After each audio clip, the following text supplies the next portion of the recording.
Good afternoon, everybody. We're going to. Good afternoon, everybody. We're going to be getting started now. Use your gavel, Tammy. All right, let's go on the record in the matter of the petition for reinstatement of revoked license filed by Calvin Wong. This bears OAH case number 2017-080733. It's August 24, 2017. My name's Howard Cohen. I'm an administrative law judge with the Office of Administrative Hearings, and I've been assigned to sit with the Board of Vocational Nursing and Psychiatric Technicians today to hear your petition and other petitions. May I take appearances for the record, please? Good afternoon, Your Honor. Deputy Attorney General Christine Lee, appearing on behalf of the people of the state of California pursuant to Business and Professions Code 2878.7 and Government Code 11522. Good afternoon. There is a quorum of the board present. Petitioner, please state your name. Calvin Wong. Good afternoon. Mr. Wong, did you hear the instructions that I gave to the in the earlier cases today? Yes, sir. Did you understand them? Yes, sir. Okay, then Ms. Lee, you may proceed. Thank you, Your Honor. At this time, I'd like to mark for identification and offer into evidence Exhibit 1, which consists of the petition packet and accompanying documents. The board members and petitioner have been provided with a copy. The documents consist of the following: the petition for reinstatement and supporting documents, license certification, notice of hearing and related correspondence, and the 2014 board decision.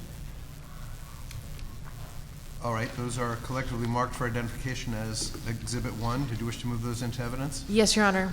Any objections? No. Okay, Exhibit 1 is admitted. Now let me ask the petitioner, did you have some additional documents you wish the board to consider today? Yeah. Packet. Okay, and you've provided a copy of those to the Deputy Attorney General? Yes, sir. Or copies for the board members. Why don't you approach Thank you, Your Honor. Ms. Lee and distribute those?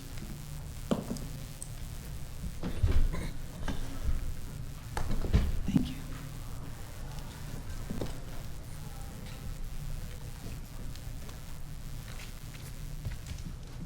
Ms. Lee, have you had an opportunity to review those? Yes, Your Honor. Can you describe generally what their nature is? It consists of the probation report terminating the probation of Mr. Wong, in addition to character reference letters, and lastly, a transcript from West Coast University, I believe in the nursing program. Okay. I am going to collectively mark those additional documents as Exhibit 2.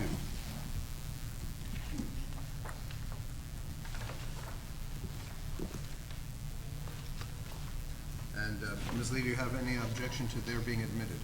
If it's being admitted pursuant to administrative hearsay, no objections. Okay, and you want those into evidence, correct? Yes, please. All right, Exhibit 2 is admitted as administrative hearsay. At this time, I'd like to provide a brief summary of petitioner's history with the board. Go ahead. The petitioner was issued a license with the board on May 18, 2010. The license expired on July 31, 2013. On or about August 8, 2011, petitioner was convicted of violating Penal Code Section 368D, theft from elder, Penal Code Section 487, grand theft, Penal Code Section 459, 460B, second-degree commercial burglary, and Penal Code Section 470D, forgery. Petitioner was sentenced to 90 days jail, placed on 3 years probation, and ordered to pay restitution to the victim. The circumstances of that conviction were that on or about March 4th, 2010, while working as a personal assistant for the victim, petitioner stole 4 checks from the victim, then forged and cashed 2 of those checks, totaling a sum of $6,500. On or about November 13th, 2012, the board filed an accusation based on the petitioner's convictions, and on or about January 3rd, 2014, the board adopted the proposed decision. On February 2nd, 2014, petitioner's license was revoked. Petitioner was also ordered to reimburse the board the sum of $5,895, which remains outstanding. Petitioner represents that he has completed his criminal probation on July 8th, 2014, and plans to go to nursing school. Thank you.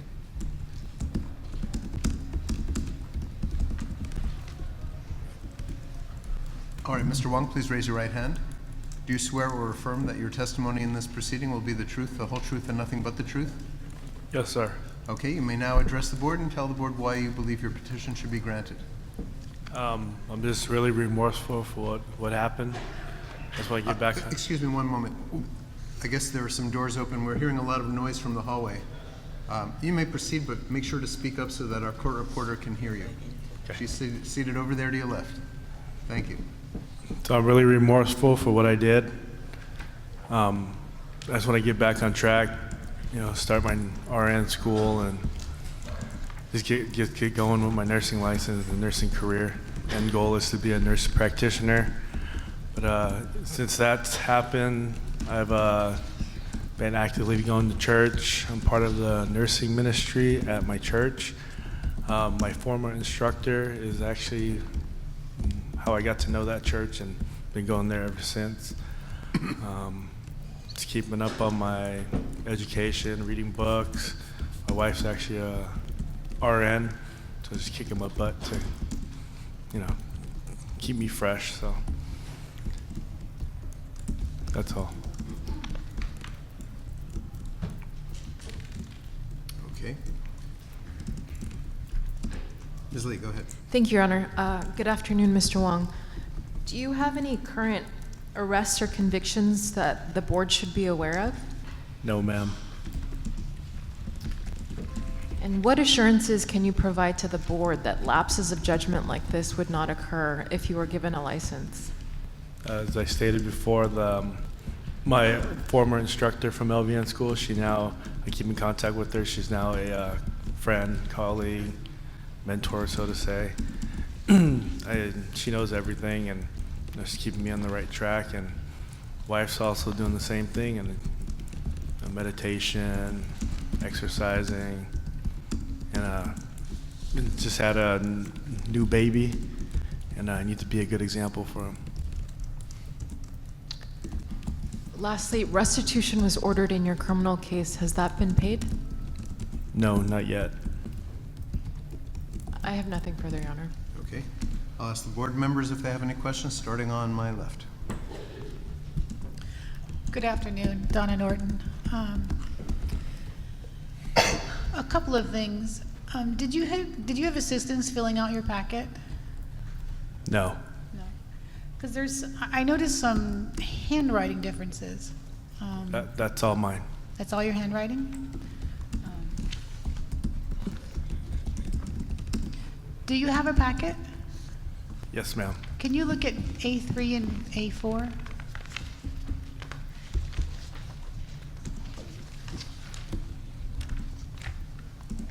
Yes. That's all your handwriting? I write to the side sometimes. I write straight sometimes. Sorry. That's okay. It's curious. Can you tell me what you were arrested for? Yes. I took some checks from an elder I was taking care of. Wrote checks, signed them, cashed them, and then that's what I was convicted for.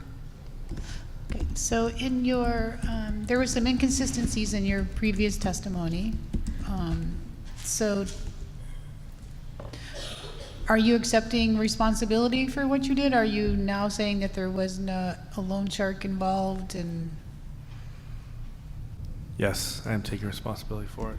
Okay, so was your previous testimony correct, or was that incorrect? And It was incorrect. It was I incorrect. Not in the right state of mind. Okay. I noted when I looked at your packet, so I'm glad that you provided some references today, because I did write down that there were no references.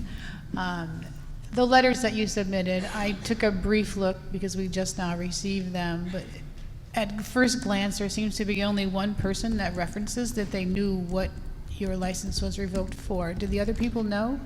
Yes, they know. They know? Okay.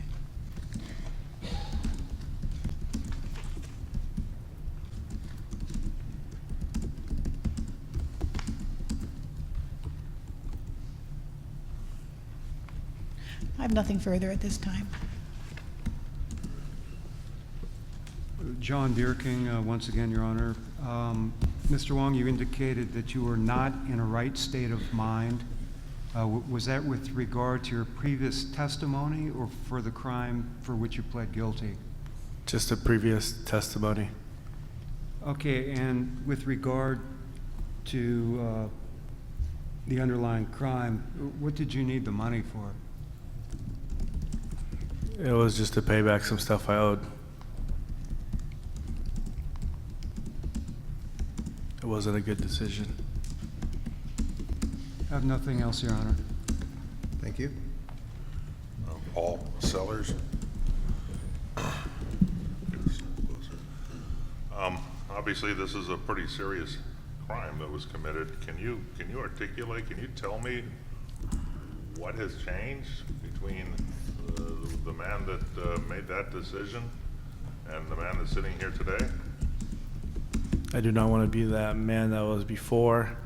I've had the birth of my godson, finding God, just realizing that's not the right way to live. And I need to get on with my life. I'm getting older and I need to be an example to my son.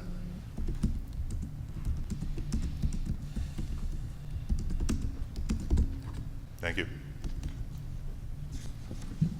No questions at this time. No questions at this time. No questions at this time. Good afternoon. So again, State your name. I'm sorry, Samantha James Perez. On D3 and D7, where you were at the previous hearing, is when it talks about the story about the loan shark, and that's why you took the money for your family. And then it also says something like the victim gave you the checks, but you're saying that's not true also. So Is that correct? You're saying it's Yes, not? ma'am. Thank Yes, you. sir. Sorry. So how did you obtain the checks? I took them and I forged it and I cashed it. Okay. You said that when you gave this testimony before of the different stories, you weren't in your, you said I wasn't in my right state of mind. Why? Was there? I was just afraid of, losing license, so I just lied. Not because of any substances? Or, No, Okay. No, ma'am. And the last time you worked was August 2016, is that correct? Yes, So you're not currently working now? self-employed. Okay. And then my last question is about, you mentioned RN school. Have you applied to any RN schools? So the transcript from West Coast University, I actually was still attending until I got convicted and had to do my time. So that's why I have the F in microbiology. But I haven't gone back because I need everything to clear off my record. So I will be going back soon. And you've talked to them about it? Yes. And so your prerequisites are complete except for microbiology, I assume? Yes, ma'am. But then you will be going back to West Coast University? Yeah, either West Coast. It's kind of an arm and a leg, but yeah, I'll be going back somewhere. Okay. That's it, thank you. My questions were answered, thank you. You're self-employed doing what now? Uber. I'm sorry, hold on a second. Cheryl Turner, public member. My question is, you're self-employed doing what? Uber driver. Uber driver. Mm-hmm. All right, so now, I believe your convictions occurred back in 2009, 2010? And what are you doing about the restitution to the victim? It's already been paid back. It's already, oh, I thought you said you haven't been. You haven't paid him back. The court fees for the, I guess for the last hearing was like $5,800. That's still due. I haven't paid that, but the restitution to the victim has been paid. Okay, so Because it's that was just, part of my probation. Sorry. I'm sorry. So it's just the court fees Yeah. are outstanding. Is that a yes? Yes, sir. Thank Sorry. All right, thank you.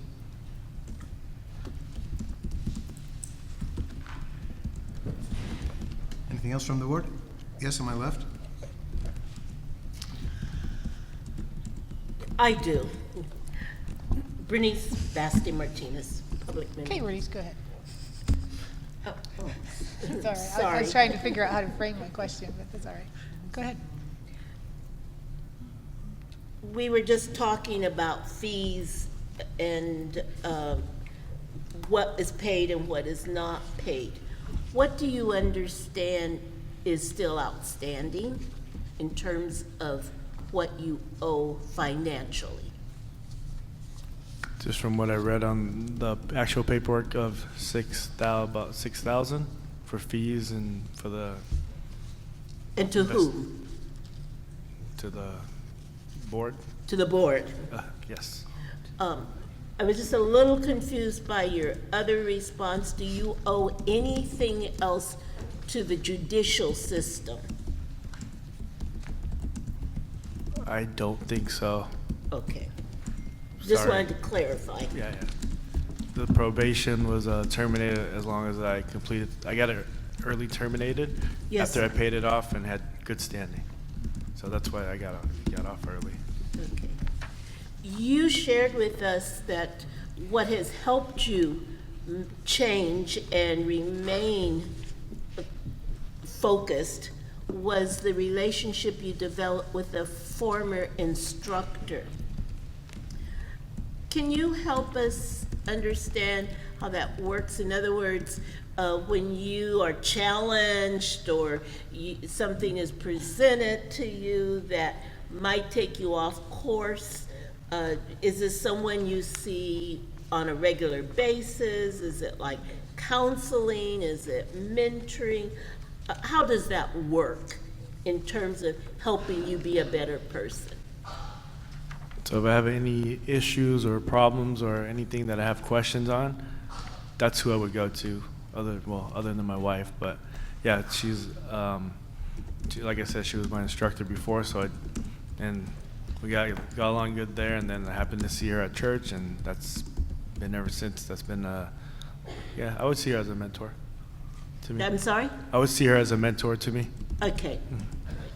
And then also, you were asked a bit about the RN program, and in preparation, you understand because your vocational nursing license has long expired, there, depending on what happens here, you will need to do examination potentially?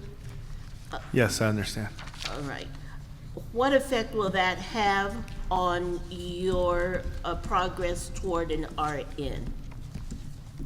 I'll do whatever I have to do to get to where I want to go. So if it means taking the vocational test again, I'm prepared to do that.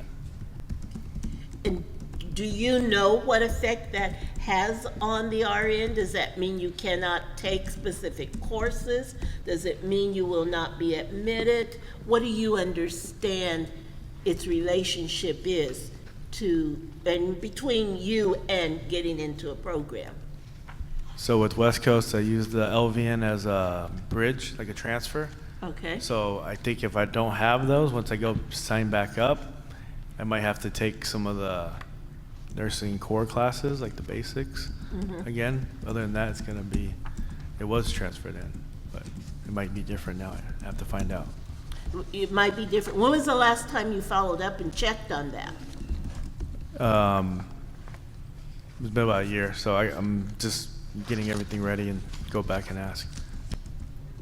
So walk me through, depending upon what happened, the results of today, when do you see yourself back in your program? Beginning of this year, depending on what happens here. Um, If I can take the licensure and get it back or get reinstated, start working, I can afford it, then I'm going to go back to art school. I'm going to go apply tomorrow if possible. So you have an advisor there, you have the application for readmission already, you're taking care of the failed class, so you have intentions? Yes, I have intentions. I got most of the info on it. I just got to get through the price is the biggest thing for that school. Thank you. Anything else from the board members? Yes. Did you attend any kind of counseling or therapy or do any deep dive into your own psyche that would explain how you as a human being allowed yourself to be a caretaker for an elderly person and then maliciously steal from that person and then lie about it. Because I haven't heard any of that from you. I understand that you're remorseful.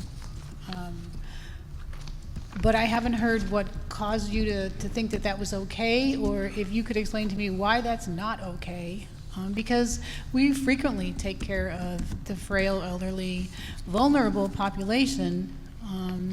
And if given back your license, you would be in contact with your patient's valuables, their vulnerabilities, who knows, in a variety of situations. And I haven't heard anything from you yet that explained that. I mean, remorse is one thing.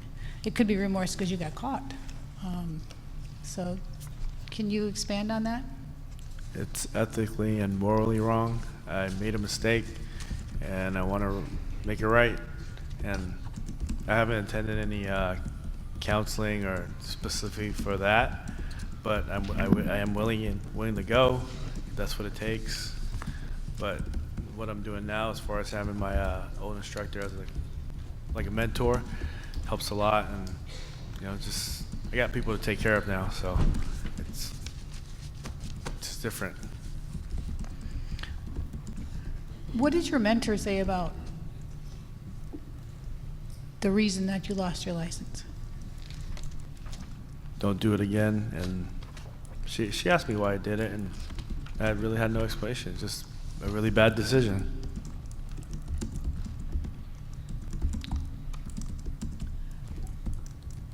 You haven't practiced in a while, so would you be willing to take a refresher course, or how will you safely practice? Because if giving your license back, there's a couple of things. You'd have to test, and then you'd also have to work. So how would you prepare to safely work? I'm willing to take a refresher course or anything that's needed. But as far as, I can't practice because I don't have my license, so I can't really keep fresh on that. But my wife's a nurse, so I see her do a lot of stuff, help her study as far as things like that. Try to thumb through my nursing books. Just anything I can do right now to keep fresh.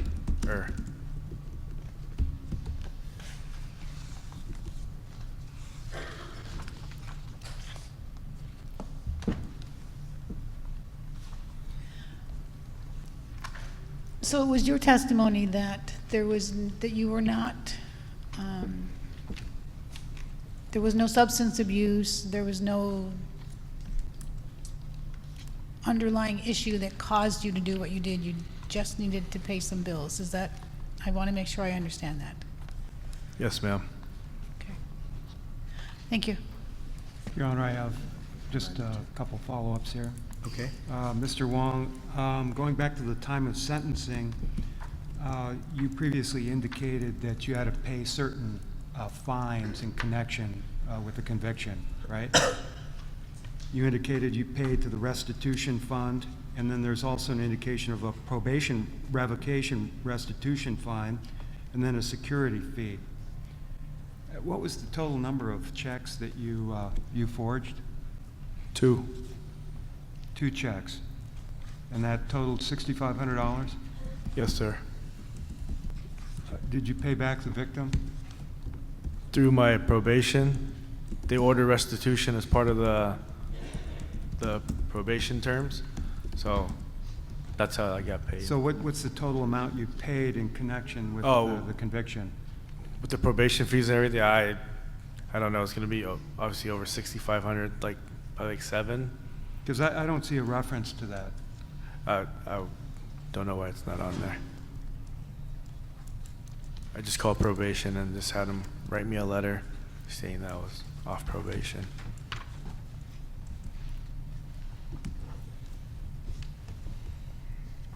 Did he actually pay restitution? Did he just pay fine? Go ahead.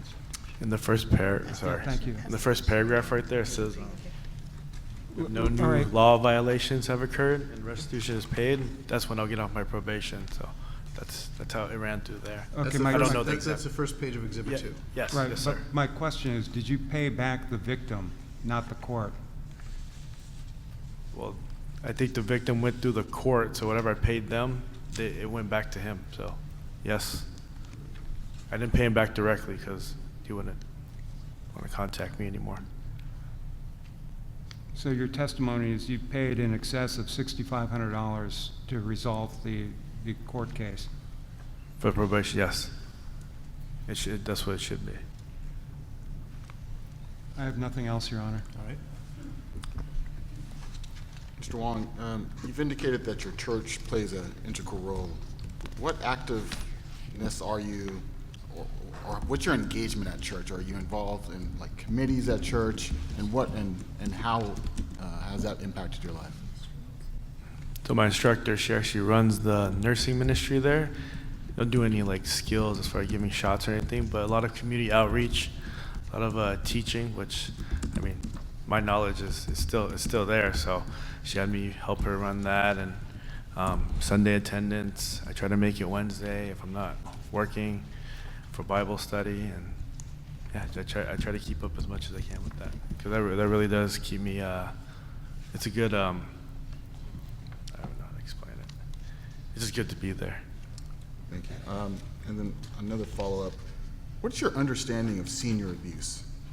And how do you see that moving forward? And what have you done to kind of rectify in the community at your church to ensure that seniors, if they were to find out what you've done in the past, would feel comfortable with you in their presence and working with them? As far as at church, and open doors. I usually talk to a lot of the seniors. They usually get a good vibe from me, and if I had to explain what I did before, it was a mistake. I'm sure they would understand. Sorry, what was the other question? What's your understanding of senior abuse? Not taking care of them. So it can be anything from actual abuse to stealing from them, neglecting them, all the above. And why, it seems like you haven't, but correct me if I'm wrong, that you haven't really volunteered or done any community outreach, in particular in senior communities. And just curious of why you might have thought that might not have been a good path during these years to show some changes in your life. That's a very good point. There's not a reason why I didn't do it. I would be more than willing to do that. I would love to do that. Thank you. That's all I have. All right, Ms. Lee. I had a There's question. another question. I'm sorry. Yes. Alita Carpenter. You mentioned that your wife is a nurse. Were you married to her at the time of your transgression? No, we just got married last October, so she's my biggest critic. She told me to get straight before anything, or she wouldn't marry me or have my kid. That would hurt more than anything. Thank you.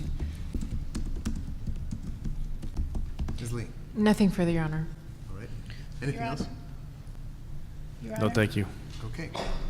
Oh, there's another question from the board. It's not really a question, it's just a process thing, I think. In the documents that he provided to us, the victim's name is not redacted. It's not redacted? It's not redacted, so if these are going to be made public, they would need to be. Okay, there seems to be other people's confidential Yes. information in here as well. I'm going to ask the Deputy Attorney General to work with the exhibit, make sure that all personal information is redacted before it becomes, on the copy that is going to become part of the record. Yes, Your Honor. Thank you. All right, with that, the matter is submitted. The record is closed. Let's go off the record. Thank you very much. Thanks for your time.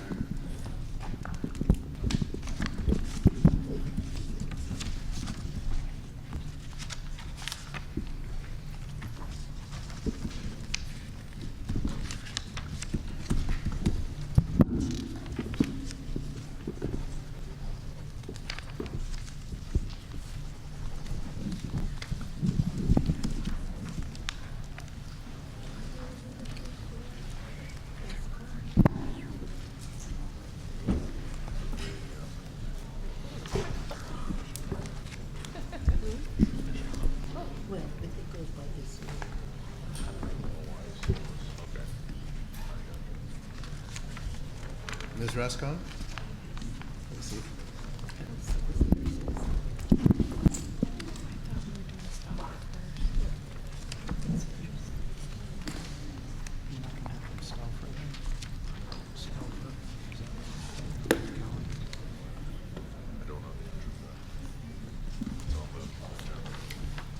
All right, let's go on the record in the matter of the petition for early termination of probation filed by Lena Rascon, OAH number 2017080725. Today is August 24, 2017. My name's Howard Cohen.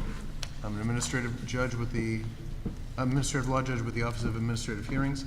I've been assigned to sit with the Board of Vocational Nursing and Psychiatric Technicians to hear your petition. May I take appearances for the record, please? Good afternoon, Your Honor. Deputy Attorney General Christine Lee, appearing on behalf of the people of the state of California pursuant to Government Code Section 11522. Good afternoon. State your name, please. I'm sorry, I'm Lena Marie Rascon. Good afternoon, and there is a quorum of the board present. Ms. Rascon, did you hear the instructions that I gave in the earlier cases? Yes, sir. And you understood them? Yes. And you're representing yourself here today? Yes, sir. Thank you very much. Ms. Lee, go ahead.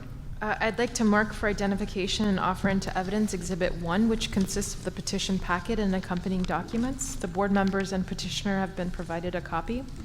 Exhibit 1 consists of 7 subparts from A through I. They are as follows: the petitioner probation report, the petition for modification of probation and supporting documents, petitioner's license certification, notice of hearing and related correspondence, probation education court certificate, petitioner's quarterly reports, petitioner's work performance evaluations, probation correspondence, and the 2015 board decision. At this time, Your Honor, I'd like to offer into evidence Exhibit 1. All right, the petition packet is marked for identification as Exhibit 1. Ms. Rascon, any objection to my receiving that in evidence? I'm sorry, say that one more time? Any objection to my receiving the no. petition in evidence? No. All right, Exhibit 1 is admitted. Your Honor, I also have been provided 15 copies of additional supplemental mitigation provided by petitioner. All right.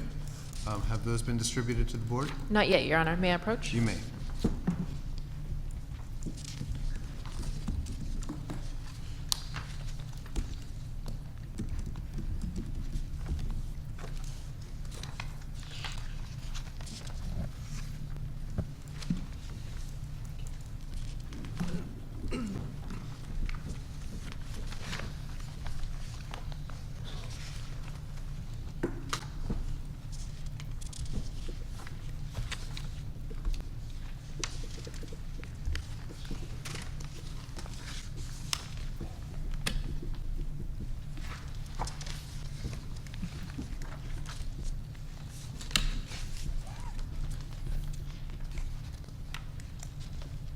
In the meantime, Your Honor, I believe they consist of petitioner's court documents, a medical report of some sort, and a job posting. The second one, in an abundance of caution, I'd like to mention that that seems to be a medical diagnosis for Ms. Rascon's son. I am not sure if it should be redacted or how to protect the privacy of a minor in this case. It ought to be redacted. Now, again, I'll ask you, as in the other case, to make sure that the copy in the record is redacted properly. Yes, Your Honor. Thank you. All right, so these are court records and medical records? Is that right? Yes, Your Honor.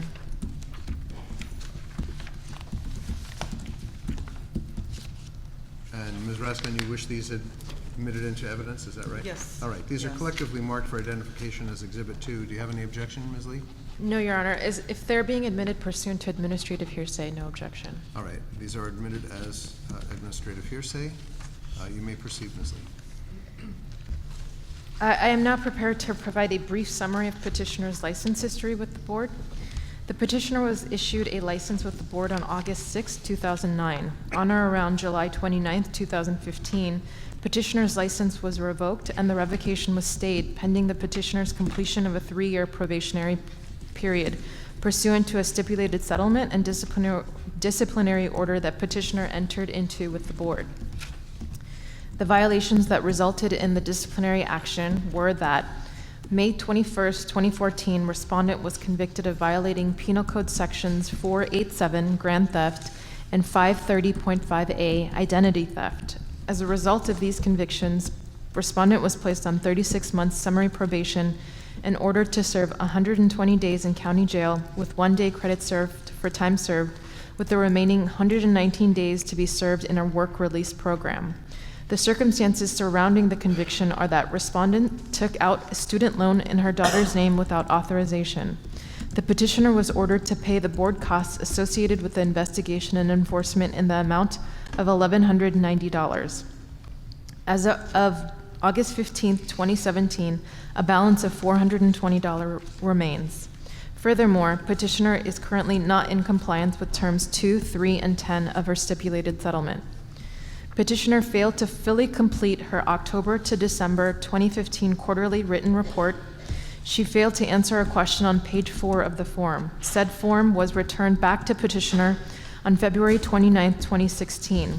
Petitioner returned the completed form on March 10, 2016, causing the report to be 63 days past due. Petitioner submitted her January to March 2016 quarterly report on April 16, 2016. Postmarked April 11, 2016, causing the report to be 7 days late. Petitioner submitted her April through June 2017 report on July 3, 2017, without her supervisor's signature. Ultimately, the report was 24 days late. Petitioner was assigned courses related to law and ethics and HIPAA due on July 29, 2016. The HIPAA course was completed on August 25, 2016, 27 days past due, and the Law and Ethics course was completed on August 30th, 2016, 32 days past due. Lastly, the board approved employment with Angel Hands Resistance Haven on February 21st, 2017. Petitioner has now met the 6-month requirement completed on August 21st, 2017 for 6 months of continuous employment in a licensed capacity under Term 8. In her petition for early termination of probation, petitioner highlights the fact that her conviction has been dismissed, that she's not under any criminal probation, and that she has made amends with her daughter. Thank you.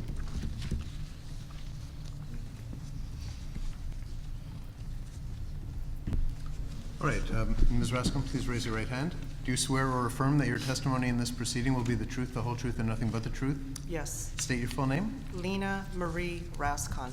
Okay, Ms. Raskin, you may now address the board and tell them why your petition should be granted. Okay, I'm here because I'm petitioning to the board to try to get off of probation due to numerous things. You know, this whole situation that happened with my daughter, it was strictly a family dispute. It was a lot of miscommunication. I really feel that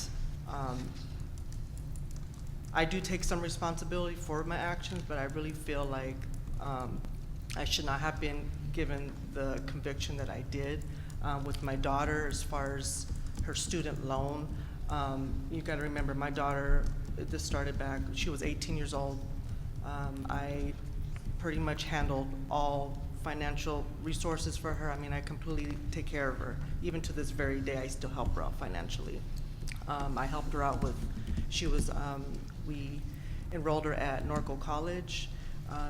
I was an authorized signer on all her financial aid documents. I was able to go in, submit forms, sign stuff for her. So when this student loan that was taken out, that was something that we did discuss because she wanted to get some things, and we needed to fix a car that she was gonna be able to use for school. So what ended up happening was we talked about it. I went ahead and signed the forms to get the $1,500 student loan. It was a direct loan. It did have to be paid back. And when everything was all said and done, she had turned around and said that she never knew anything about this. She didn't authorize none of this. And this actually, the argument that originated was because she had wanted $500 to go to Las Vegas with her friends, and she had wanted me to rent rent a car for her friends to go to Las Vegas. So because I didn't give her what she wanted, you know, everything just kind of just escalated and went the wrong way. During the whole court proceedings, she even acknowledged that she over-exaggerated in a lot of things. She was even going to take a misdemeanor plea for falsifying information. I even hired the attorney that I did have at the time. I even hired his brother to, I guess, stand in for my daughter Erica. And I guess because of where the court standings was with me, it was already, they just kind of figured just let things stand the way they are. And I kind of just went with the advice of the attorneys, you know, instead of my daughter taking this misdemeanor, which she was going to, the attorneys just said, you know, just leave it the way it is. And so, you know, that's why I'm here today. I'm here also, you know, from day one, my life has completely changed, like upside down. I mean, I was employed full-time with Dignity Healthcare. I worked in the home healthcare division, a very good company to work for, really good benefits. You can move up in the company. I had to resign from them because unfortunately, you know, I couldn't work in a home healthcare setting because it was not supervised. Let's see, during that time, okay, so I had to resign from them.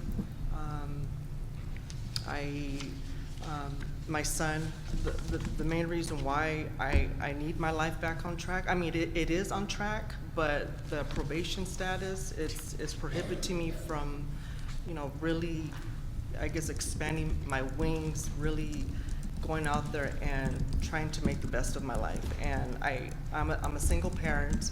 I got divorced like 5 years ago.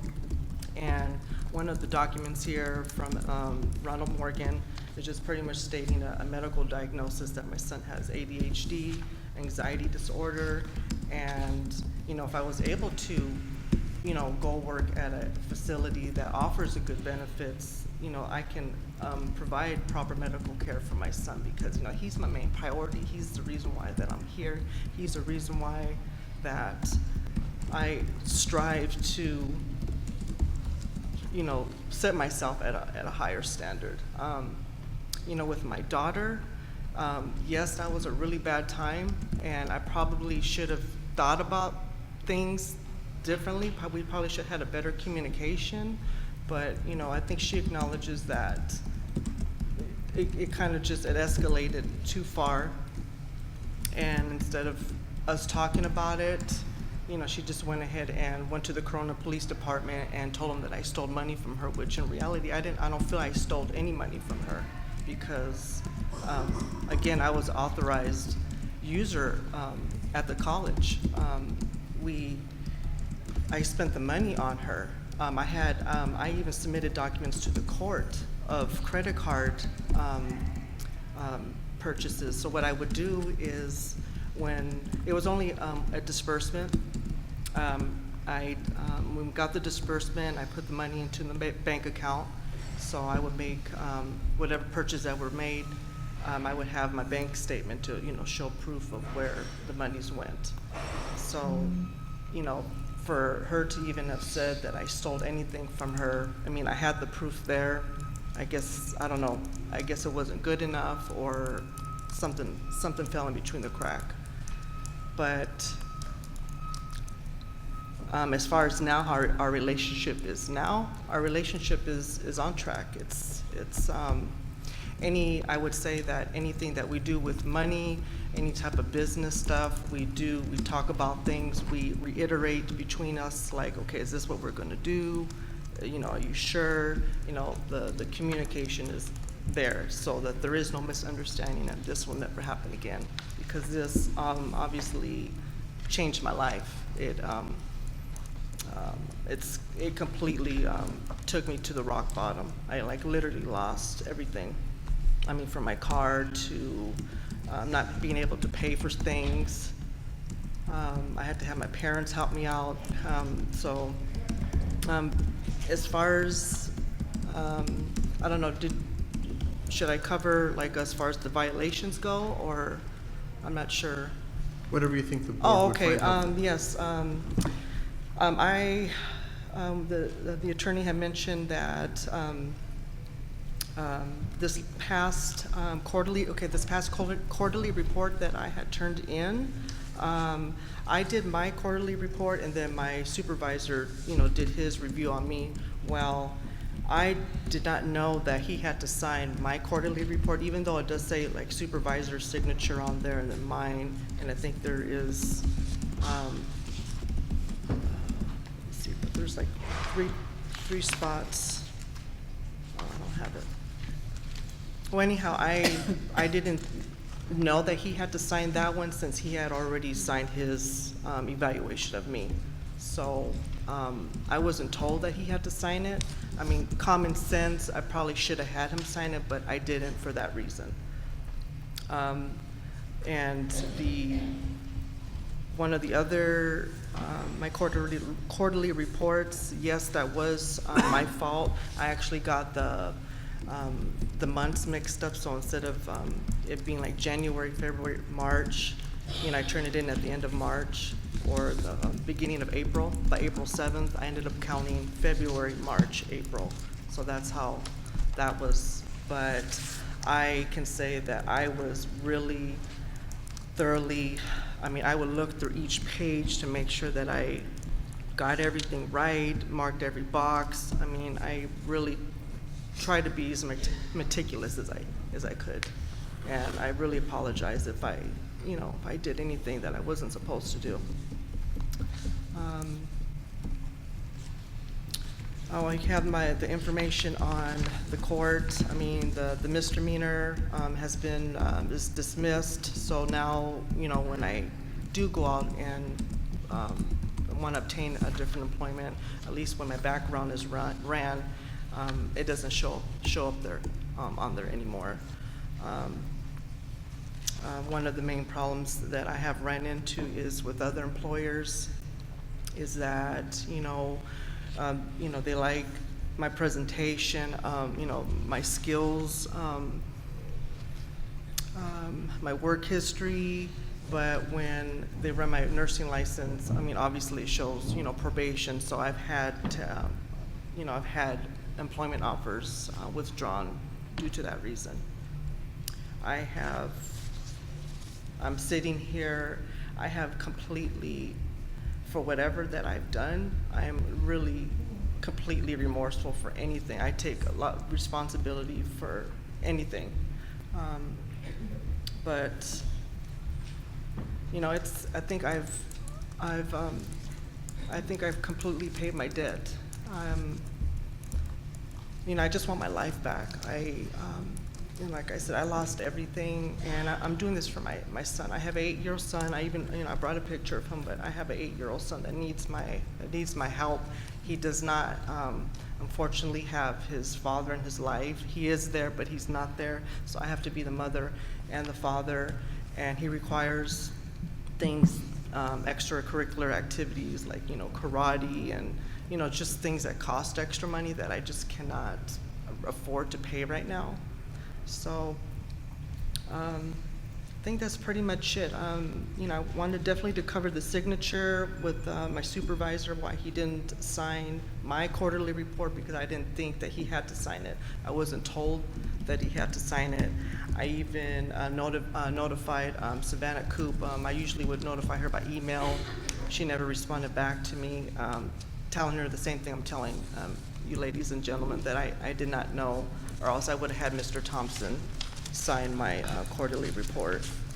And then me being late on one of the quarterly reports due to my error. I got the months mixed up. Let's see what else did I want to cover. And then my CEU classes that I had to do was legal ethics and HIPAA law. I was practically almost about a month late turning those in. I became very sick with upper respiratory cough, and I didn't have the money.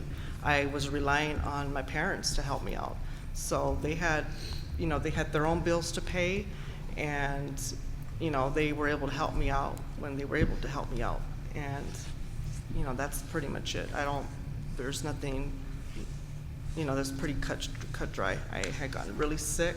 I was not able to even do anything. And when I get sick with upper respiratory, it gets really severe because I have asthma. So, and then the money part. So but as far as me doing what I need to do as individual, what I have done is I obtained a phlebotomy license to try to get more marketable, like a additional skill. I have my educational goal out, what I want to do. I'm trying to, I've been taking prerequisite courses. I didn't provide a copy of my current school schedule for this fall, but my goal is to, with Norco College, is to apply for their advanced placement program, for the RM program. That's my goal. I have talked to a few counselors there, and they said that the odds of me being able to try to get into the program is pretty good, just because a lot of people don't apply for the advanced placement program. They like to just go straight for the associates, the RN. So that's my goal there. And I think that's pretty much it for now. Thank you. Ms. Lee, any questions? Thank you, Your Honor. Good afternoon, Ms. Rascon. Yes. Are there any arrests or convictions that the board should be aware about since you've lost your license? No. And you are currently employed at Angel Hands Residence Haven? Yes, Residence Haven. And what are your duties at Angel Hands? I am an LVN coordinator, and it's pretty much an office assistant. I mean, I do the billing, scheduling, order supplies for the residents that, that might need stuff like nebulizer stuff, diapers, just, regular stuff to have the caregivers attend to them, calling medication orders to the pharmacy, arrange for like Dowler rides to pick up some of the patients, to take them to their doctor's appointments, or correlate time with the caregivers to take their clients to where they need to go. So just, I call it just like administrative assistant, but in a medical setting. Is an LVN license required to work at Angel Hands? Required? I think yes, to some extent, just because when it comes time to possibly, talking to doctors or having to do a order change or talk to them about a current medication, something that caregivers are not, I would say, fully trained on doing, like little things like that, making sure that the caregivers, their CPR is updated, just basic things like that. But as far as me doing any extensive clinical type of stuff, no, because I already knew what the guidelines are, what I can and can't do at this point, So yes, having a LVN license and having the background, the knowledge to work in that setting, yes, it would be required. Somebody that doesn't have any type of medical experience, just to go on there, and do stuff like that, I don't think it would be a good fit. And you had just mentioned that you had submitted your quarterly report in July of 2017. Do you believe that you're now equipped to timely turn in your quarterly reports to your probation monitor? Oh, yes, definitely. I've been equipped from day one as just, just a minor mistake. I've been so overly not consumed, that's the wrong word. I've just been so meticulous. I want to make sure everything's right for, the nursing board, make sure that I do everything properly, that I just, I just bypassed it. And if I did miss a check mark. You know, some of these little boxes is like, you know, you can really miss something if you don't really look, and that's, as a matter of fact, I think the one that I did miss was on, I think it says like supervisor responsibilities, and like it's like really small, like I think something like that I bypassed, but like the big ones, you know, I just missed it. I just missed it. I have nothing further, Your Honor. All right. Board have any questions? We'll start on my right. Yes, Cheryl Turner, public member. So I understand, Ms. Rascon, that you mentioned that the incident with the identity had to do with an agreement or lack of agreement with your daughter. But my concern is whether or not you understand that whether there's any agreement or not with your daughter, the use of someone else's identity to apply for a loan, student loan or any other type of loan, is improper. Correct. Do you understand that? Because I didn't hear you talk about that. Oh, yes, it is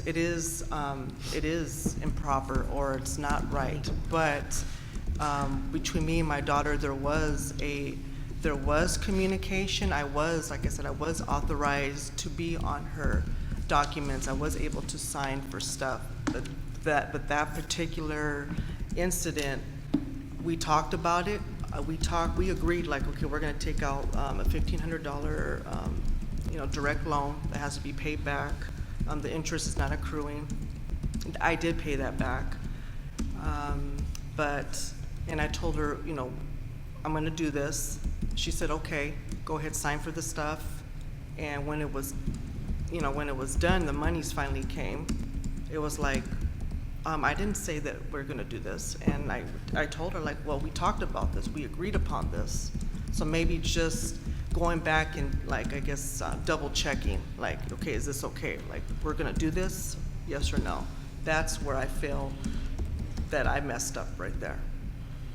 And it just went from being okay to being right here, right now.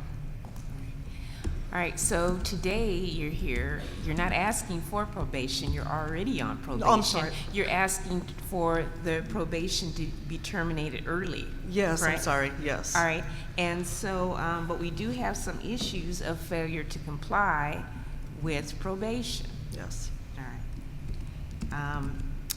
There's a balance of $400 that's Yes. owed to the board for their cost of investigation. And you did address some issues regarding their late reporting. Yes. So what do you intend to do to become in compliance?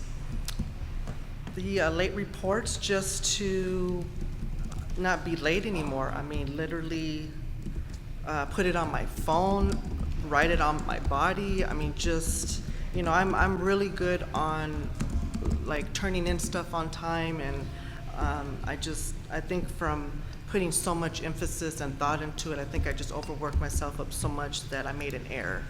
When in fact that I literally, every time I would write a report to you guys, like, I would go through each page and make sure, go back, and I just, you know, it just slipped. And all I can say is that I'm sorry and it won't happen again. As far as the monies go that I owe, which money, yeah, the fines is very important. I thought it was $300, because I remember making a $100 payment like within about a week and a half ago, 2 weeks. I don't know. Is that current information that you're? I don't have a current reporting, okay. but I do have as of the date. I think it's 300 now. It's 300. So the $300, I actually plan on paying that like within the next 2 weeks, paying the whole balance off. All right, thank you. Alita Carpenter, you've answered most of my questions, but you said that you signed the documents after a discussion with your daughter. Did you sign her name to the documents or yours? No, it was, I think it was both of our signatures, and I was authorized to sign for her, and she said that it was okay, but when all and said was done, you know, she pretty much says she has no recollection of it. She didn't authorize that, and then that's where everything just went chaotic. So yes, I was authorized to sign every single document from that financial aid office for my daughter's school. I mean, my daughter had just started college, so I signed her FAFSA, I helped her sign up for her classes, I bought her books for her, I used my credit card for everything, bought her everything that was school related. You know, I even, my daughter was on unemployment at one time. I even handled that money because, you know, being 17, 18 years old, you know, she was not responsible. Yet now, she's definitely responsible now. I have 3 children. They're both in college, and my little one is 8 years old. So yes, I was authorized on there. Samantha James Perez, good afternoon. So I'm looking at the accusation, the original accusation from before you got put on probation. And I'm also looking at one of your quarterly reports that you submitted. And and this is talking about, before the loans, there was a car incident, right? I'm sorry, Before the loans, there was an incident with a car. Let me read it. It says, respondent, that's you, reported to Corona Police Department that a rental vehicle had been stolen when in fact it had not. Officers later found out that respondent allowed a friend to drive the rental vehicle. The friend wrecked the vehicle, and respondent gave authorities filing false report, something with damage to the rental vehicle. okay. Then on the page F11 in your quarterly report, it says, I maintain my innocence with not doing anything illegal, and I'm actually the victim. In fact, approximately 12/28/15, I found out she stole and forged my signature on a car that I was co-owner of. Are these the same incidents that you're talking about? No, the car, is that a statement that I made? Yeah, you put that on your quarterly report. That had to been, there was a car that, this was like, oh geez, maybe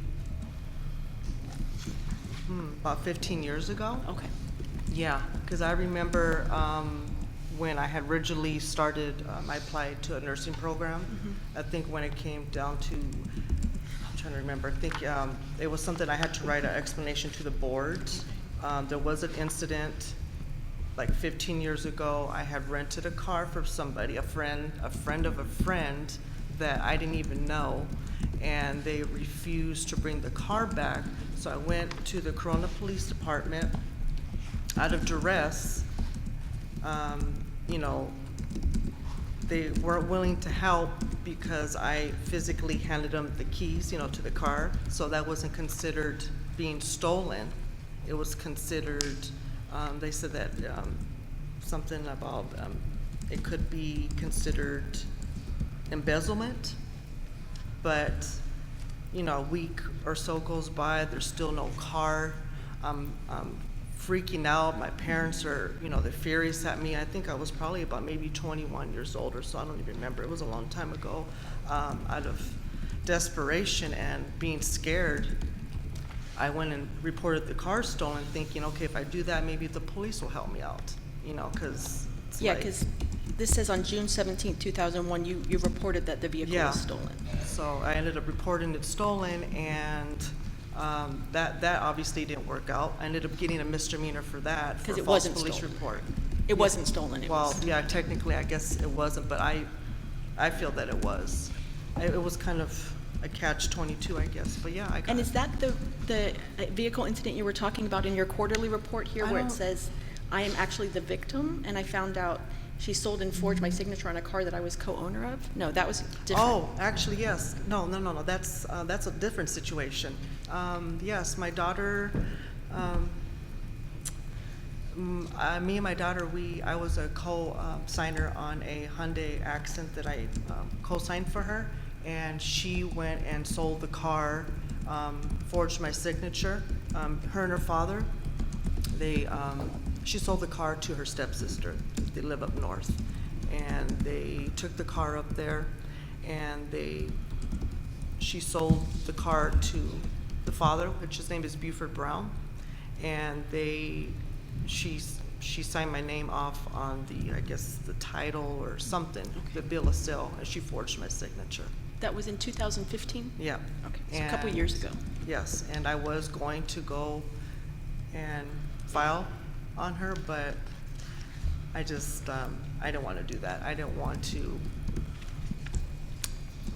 So as yeah. far as the rental vehicle. Correct. From 2001, which was in the accusation, you were convicted of filing a false report of a crime. Correct. And you pled guilty. Yeah, I did. Is that the one that was dismissed on these documents that you just gave us? Or this was the loans? No, this is the most These are the current. loans. Okay. So now we'll And get to the loans. Yeah. So I hear you talking about $1,500. Correct. But I'm reading on page I-18, and it says there was a $2,775 debit card. I don't know nothing about that. I know that there was, for financial aid, she was granted, it was $1,750 for half of the first semester, because they usually break up the disbursement, so she got $1,750, and then we did the $1,500 or $1,550 direct loan. So with those two, so yeah, for the whole semester of spring, the total amount, I think it was like, they give you $2,700, or I'm not sure what the dollar amount, but Yeah, let me I only had access, I only physically touched $1,700 of that. So there was a loan from Sally Mae, Yeah, that was the, and then it says, during the fall of 2012, EB, which I'm assuming is your daughter, correct. advised from Riverside Community College that her request for financial aid was granted and that she would be receiving a debit card in the mail of $2,775. EB continued to check the mail for her debit card, but it didn't come. After a few weeks, EB asked respondent, and that's you, what she should do about the financial aid money, and respondent told her that you had received the card and was holding on to it and using it to pay bills. Correct. So that's the $2,700. That's something different than the $1,500. No, the $2,700, that's the first disbursement of spring, and only half of that got put on the card. They give you half and half. So the whole amount didn't go on the card. Sure.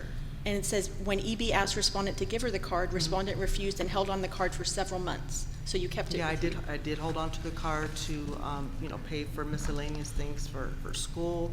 And what I did was I kept record of the bank statements. Okay. And I did submit that to the district attorney of Riverside County. So all you're of saying that. that the debit card was not for $2,775? No, it was half of this disbursement was put on there. Because then later, in July 16, 2013, your daughter went to register on the classes and looked at the financial aid portion of the website and noticed that another loan in the amount of $1,750 had been taken out in her name. Okay, I don't recall that. I just recall a $1,500 loan, and that was paid back, and that was paid back during the end of our court proceedings. That was ordered by the judge to, go ahead and pay that back. Okay, so yeah, we have a few different ones. Yeah, listed it here. was one loan amount, and I know it was 1,500 or 17. Do you see anything? I don't. Well, there's one of 2,775. There's another one that says Sally Mae Lending, but it doesn't have a number. And then there's another one in paragraph 18 that says 1,750. Okay, then yeah, So- you're correct. I'm sorry. No, it was 1,750. 1,750 was the Sally Mae loan, and that was paid back. I paid that back in full. And then I noticed that you were convicted of these. Correct. You were convicted, let me look for the exact charge. What was the conviction?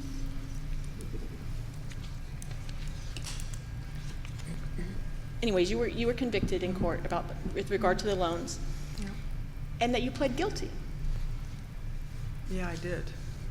Based on what the attorney suggested that I do. Actually, no, at first, my initial plea was not guilty, and then he told me to change the plea because the district attorney had wanted to put me 6 months in jail. So, out of not wanting to go to jail for any, I didn't want to go to no jail. I mean, my son was, this was, 2 years ago, 3 years ago? He was younger. So I just changed it. I wanted to get get it over with. It was already a lengthy process. It was getting very costly, and I wanted to be over with. So,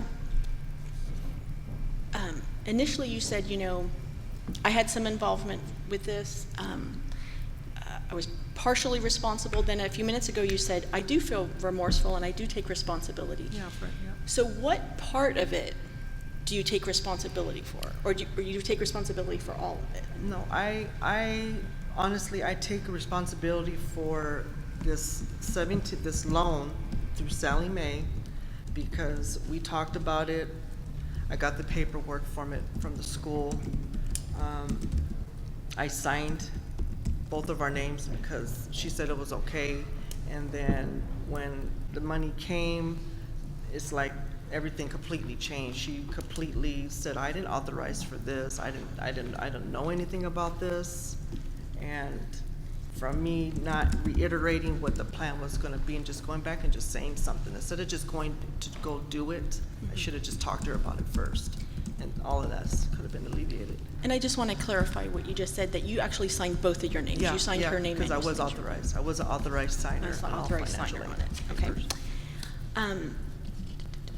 And then you're working at Angel Hands. So I know you said you had trouble finding a job on probation, but you Yes. did, right? You did Yes. find a job. Yes, And you're working at Angel Hands. You continue to work there. correct, So you fulfilled your 6-month correct. part of your probation. I see on B6, it said that you were going to enroll in Riverside Community College, but you're saying now it's Norco? You're Well, gonna- Norco College is affiliation with Riverside. Okay. Riverside College is the father, and then there's Norco College, and then there's the Moreno Valley. They're Satellite the brother site. and sister. So you have done your prereqs? for the I RN? have, for the winter, I did anthropology 2, I believe, and I got a letter B in there. And then when spring came along, I was already enrolled in, I think, 2 or 3 classes, but I decided to hold off on that and let me finish the phlebotomy course, because for the phlebotomy course, I was having to go 3 days a week, and it was like 8 weeks. So I wanted to, I don't want to mess up, because, doing full-time and then trying to do this, I didn't want to get too deep in, and then I end up getting bad on the grades, and then I have to repeat it. And so it was, let's just execute one thing and then let's go to the next. So I executed the phlebotomy course to have extra certification, something much better to put on my resume. And then now that fall's here, I'm ready to, go in full force. And this is something that I want to do, and that I'm going to do it regardless of whatever hurdles that I have to go over. Great, thank you. Ken Maxey, public member. You sound like a supportive and loving mother who made a mistake a couple times on behalf of their child. And I think a lot of parents, in some cases, might do something similar, but it's not an excuse. And I think it should be noted that today you showed that you were here early, and although you've done some tardy and late turning in of papers, you were here early. You've been here the entire time that we've been here as a board, and that should be noted. Does your daughter live with you today? I guess you could say yes and no. She's gone a lot, so yeah, we do live in the same household. Yeah, she does. We live together in the same household. So you've indicated that you've reconciled with your daughter. Yes. But it seems like most of these problems today are, really due to your daughter. And what I'm curious about learning is, what remorse does she have? We haven't seen today any indication that she has remorse, and that there's any letters in support of her mother, which is actually here today speaking to defend herself. Actually, she did write a letter. We had it notarized back from 12/21/16. Can you say where that is in the packet? You know what? That wasn't in the packet. That was submitted with the probation, Yes. that one. And then- Erica Brown is your daughter? Yes, Erica Brown. And then which there- page in the petition is it? B as in boy, 21. Thank you very much. And then there was also one that was given back when this whole ordeal happened. She did put on there that she over-exaggerated on a lot of things. This was a family dispute, but that particular paper was submitted back when the board, when the whole process, all this started, back in 2015, I believe. So there was a few letters, but this one right here is the most current one that she wrote on my behalf. And Thank you, I saw it. remorse. Yeah, she's verbalized remorse to me and to the family. She knows that it's changed my life. It's not in a positive way, but definitely I learned from all of this. I think it's made me ensure that I communicate to the fullest with people. We have a good understanding so that there's no problems at all. Just communication, communication. I'm very big on communication, but this particular time, no, I slipped. I should have communicated a lot better at that moment. Thank you. No questions. How you doing? Fine, thank you. Bernice Baskin Martinez. I'm a little confused, and I need to just tweeze out and get a little more information about the student loans. I want to make sure I'm understanding. Okay. Were all of these or any of them federal student loans? I heard Sally Mae. Are there multiple types of student loans Yes. that your daughter had access or actually qualified for? Because you mentioned completing the FERPA and everything, the FAFSA. Oh, okay. No, I believe there's only two types of loans. There's unsubsidized and subsidized. Okay, so you Usually- did get some federal loan No, funds. the federal grant, that's free money from the government. That Right. does not have to be repaid. I think it was the unsubsidized loan for the 17, was it 75?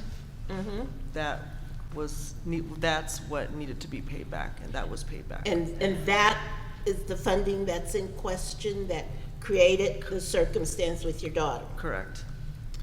And help me understand again, who authorized your signature? My daughter did. I mean, we both went in together. My daughter was 18 years old, fresh into college. I helped her fill out all her paperwork. And you're saying the institution, the school, Uh-huh. authorized that? Yeah, once she, because she's already of age, 18, but if this particular authorization form is filled out. And it's on No, file it's with on- the institution, the school? Yes, and the courts, Riverside County courts, they also have this information. If I'm an authorized user, I'm allowed to, go in there and act on her behalf. as Because a she's parent. 18 or older, we in universities do make parents do that, Yep, and I went in there. or and else you asked her- can't see the record. Okay. Just want to make sure I'm totally understanding the picture. Yes.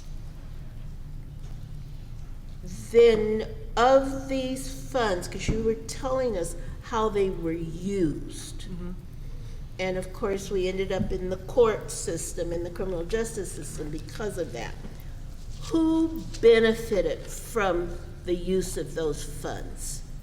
Your perspective. Who benefited? My daughter benefited.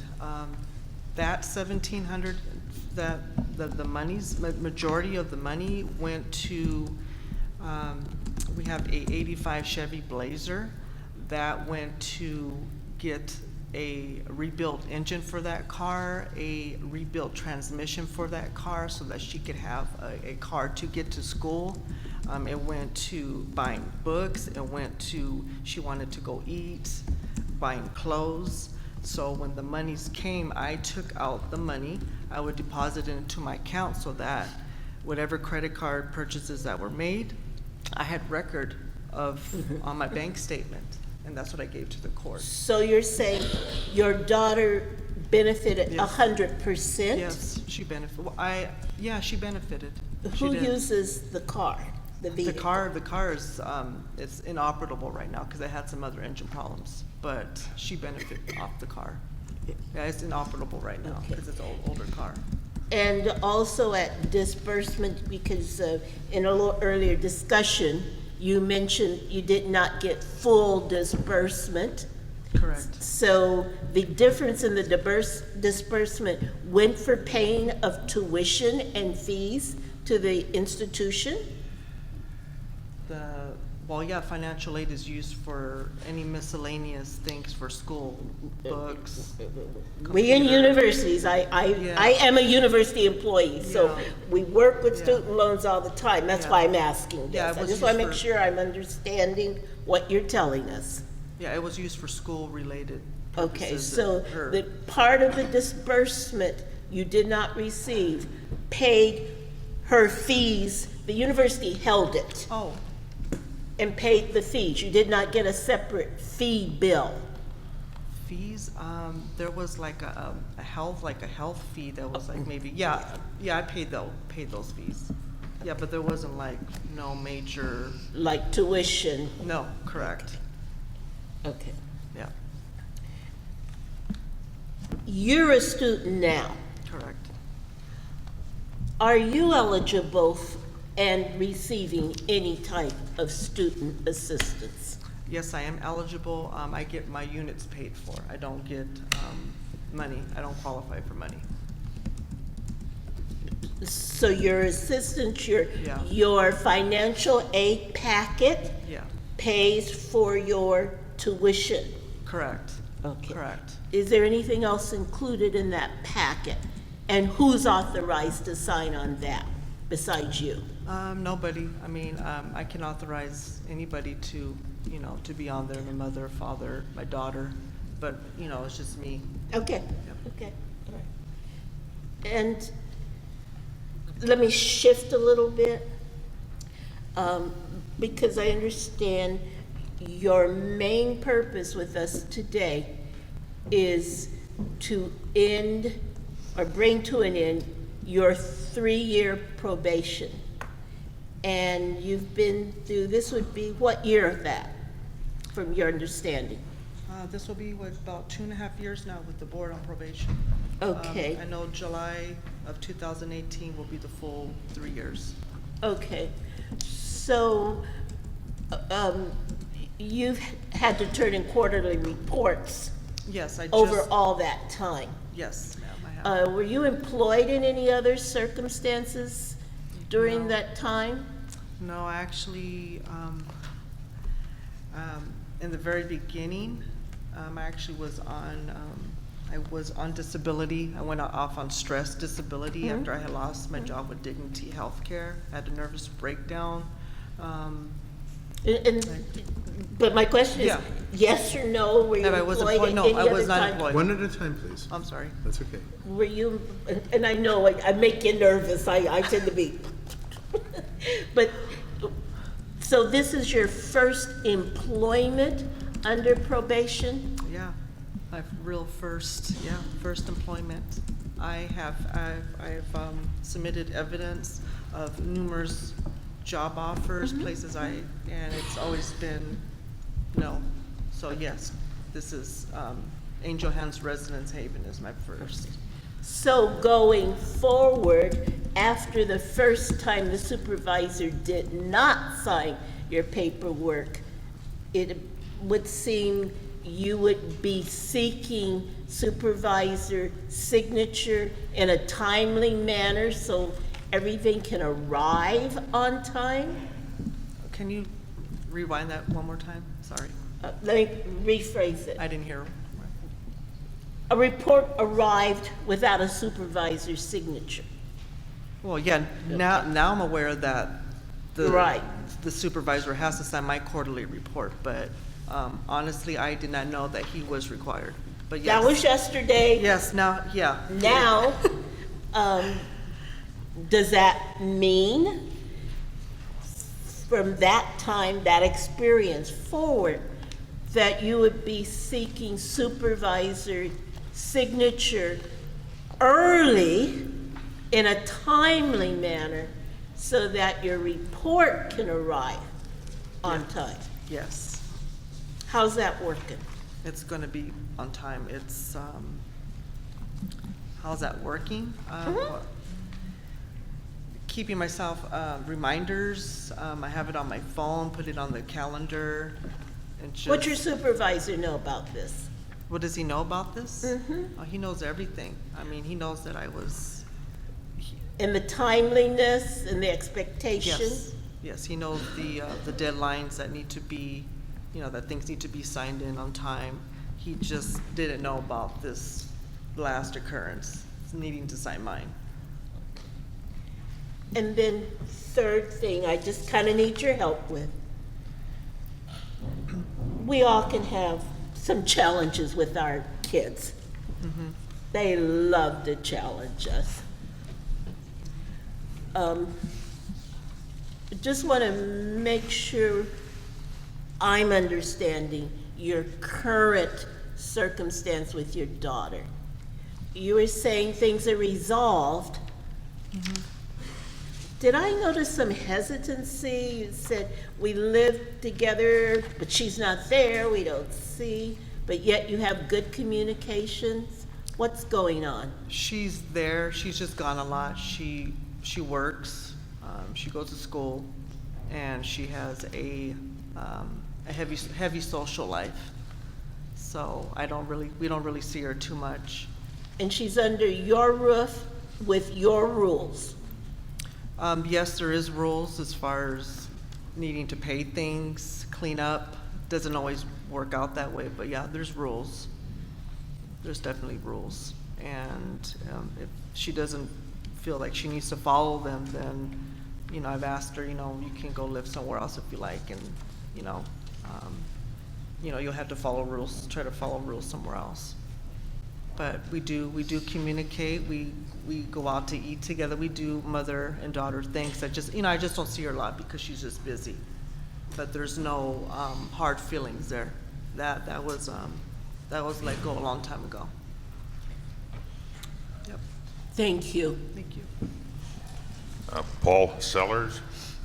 Good afternoon, Ms. Preston. Good afternoon. Preston. Let me get that right. So, hope you can hear me. Can't look at you and speak too well. So here's my concern. I'm not here I don't think we're here to relitigate your court case. What's presented to me is that you went into an agreement, a plea agreement, you pled guilty to a crime. There may be circumstances surrounding that, but you chose to sign off on that agreement. When you came to the board, you were presented with a probation.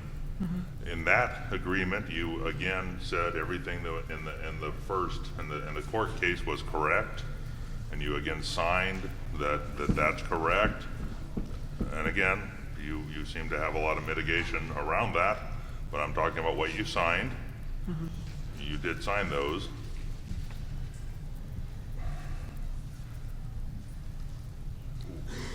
We sign a lot of things on a daily basis as nurses. We sign constantly. And we sometimes forget that when we sign those things that there's a legal responsibility behind that.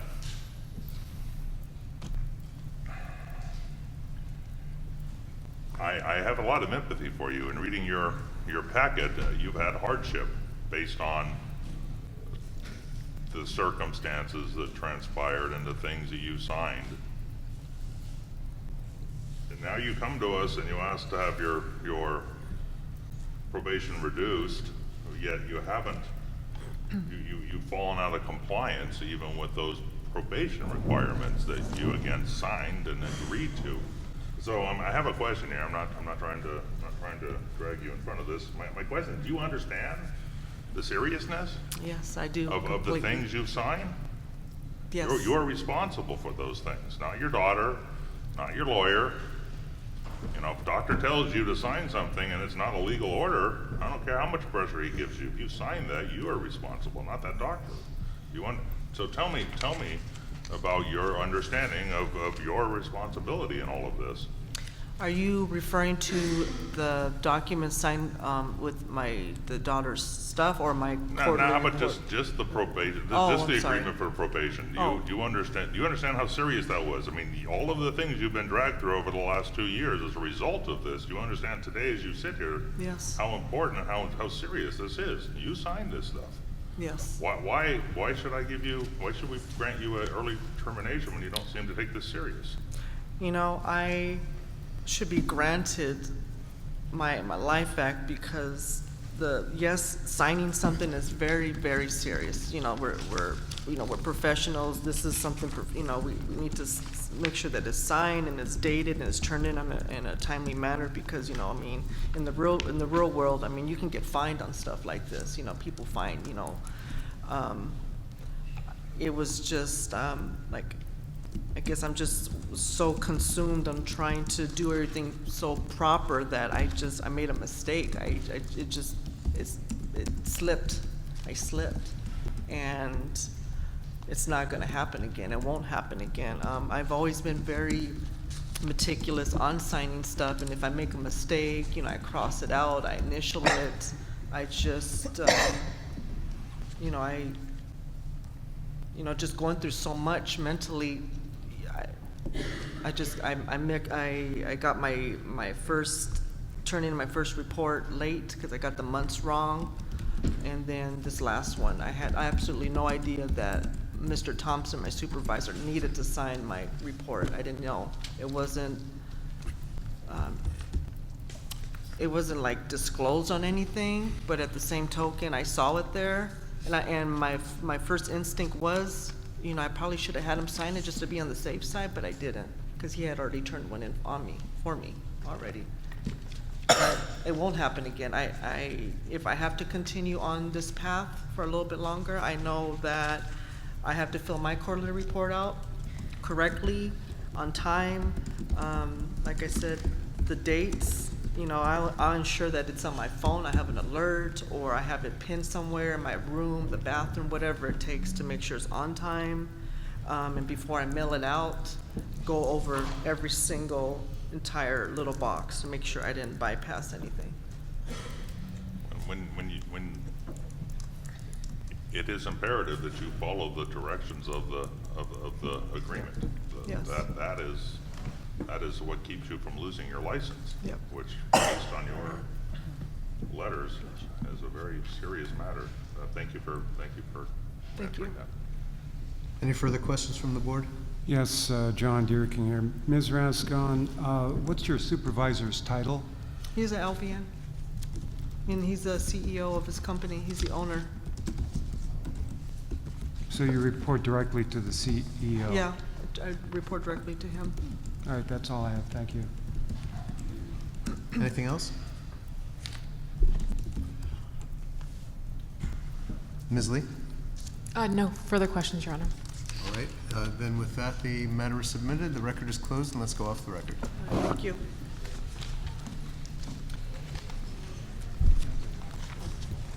And Ms. Stouffer, you may take the table when that's vacated.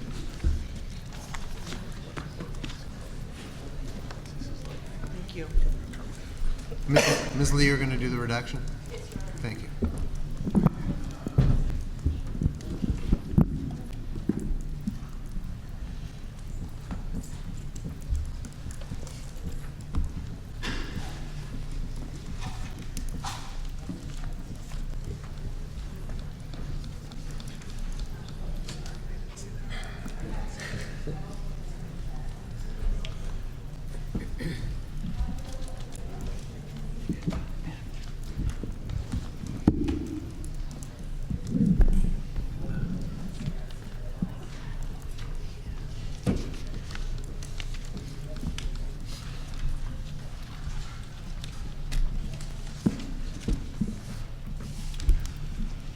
All right, let's go on the record in the matter of the petition for modification of probation filed by Rosalinda Stouffer, case number 2017-080733. Today is August 24, 2017. My name's Howard Cohen. I'm an administrative law judge with the Office of Administrative Hearings. I've been assigned to sit with the Board of Vocational Nursing and Psychiatric Technicians, which is convened here today to consider this petition and other petitions. May I take appearances, please? Good afternoon, Your Honor, members of the board. Vivian Cho, Deputy Attorney General, appearing on behalf of the people of the state of California pursuant to Government Code Section 11522. Good afternoon. There is a quorum of the board. Would you state your name, please, petitioner? Rosalinda Stouffer. Good afternoon. All right. Ms. Cho. Your Honor, I would first like to mark for identification and offer into evidence as Exhibit 1 the original petition packet with accompanying documents. The board members and the petitioner have already been provided a copy of the same. Exhibit 1 consists of 10 subparts. The first is the petitioner probation report, marked as Section A. Marked as Section B is petition for modification of probation and supporting documents. Section C is the petitioner's license certification. Section D is notice of hearing and related correspondence. Section E is the petitioner's quarterly reports. Section F is the probation education course certifications. Section G is support group attendance. Section H is probation correspondence. Section I is the 2015 board decision.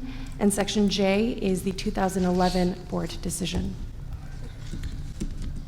All right. The petition packet is marked for identification as Exhibit 1. Do you wish to move that into evidence? Yes, Your Honor. Any objection? God bless you. Ms. Stouffer, any objection to my receiving the petition and its documents in evidence? No, Your Honor. Okay. Exhibit 1 is admitted. Ms. Stauffer, were you here for the earlier hearings? Yes, I was. Did you hear my instructions? I did. And did you understand them? I do. Okay, thank you very much. And do you have any documents you want to have the board consider that are not in the packet already provided in the petition? I do not, but I have a statement. I was asking for early termination, too. It's early, well, that is a modification. Oh, It could be early okay. termination or modification of Okay. some of the terms.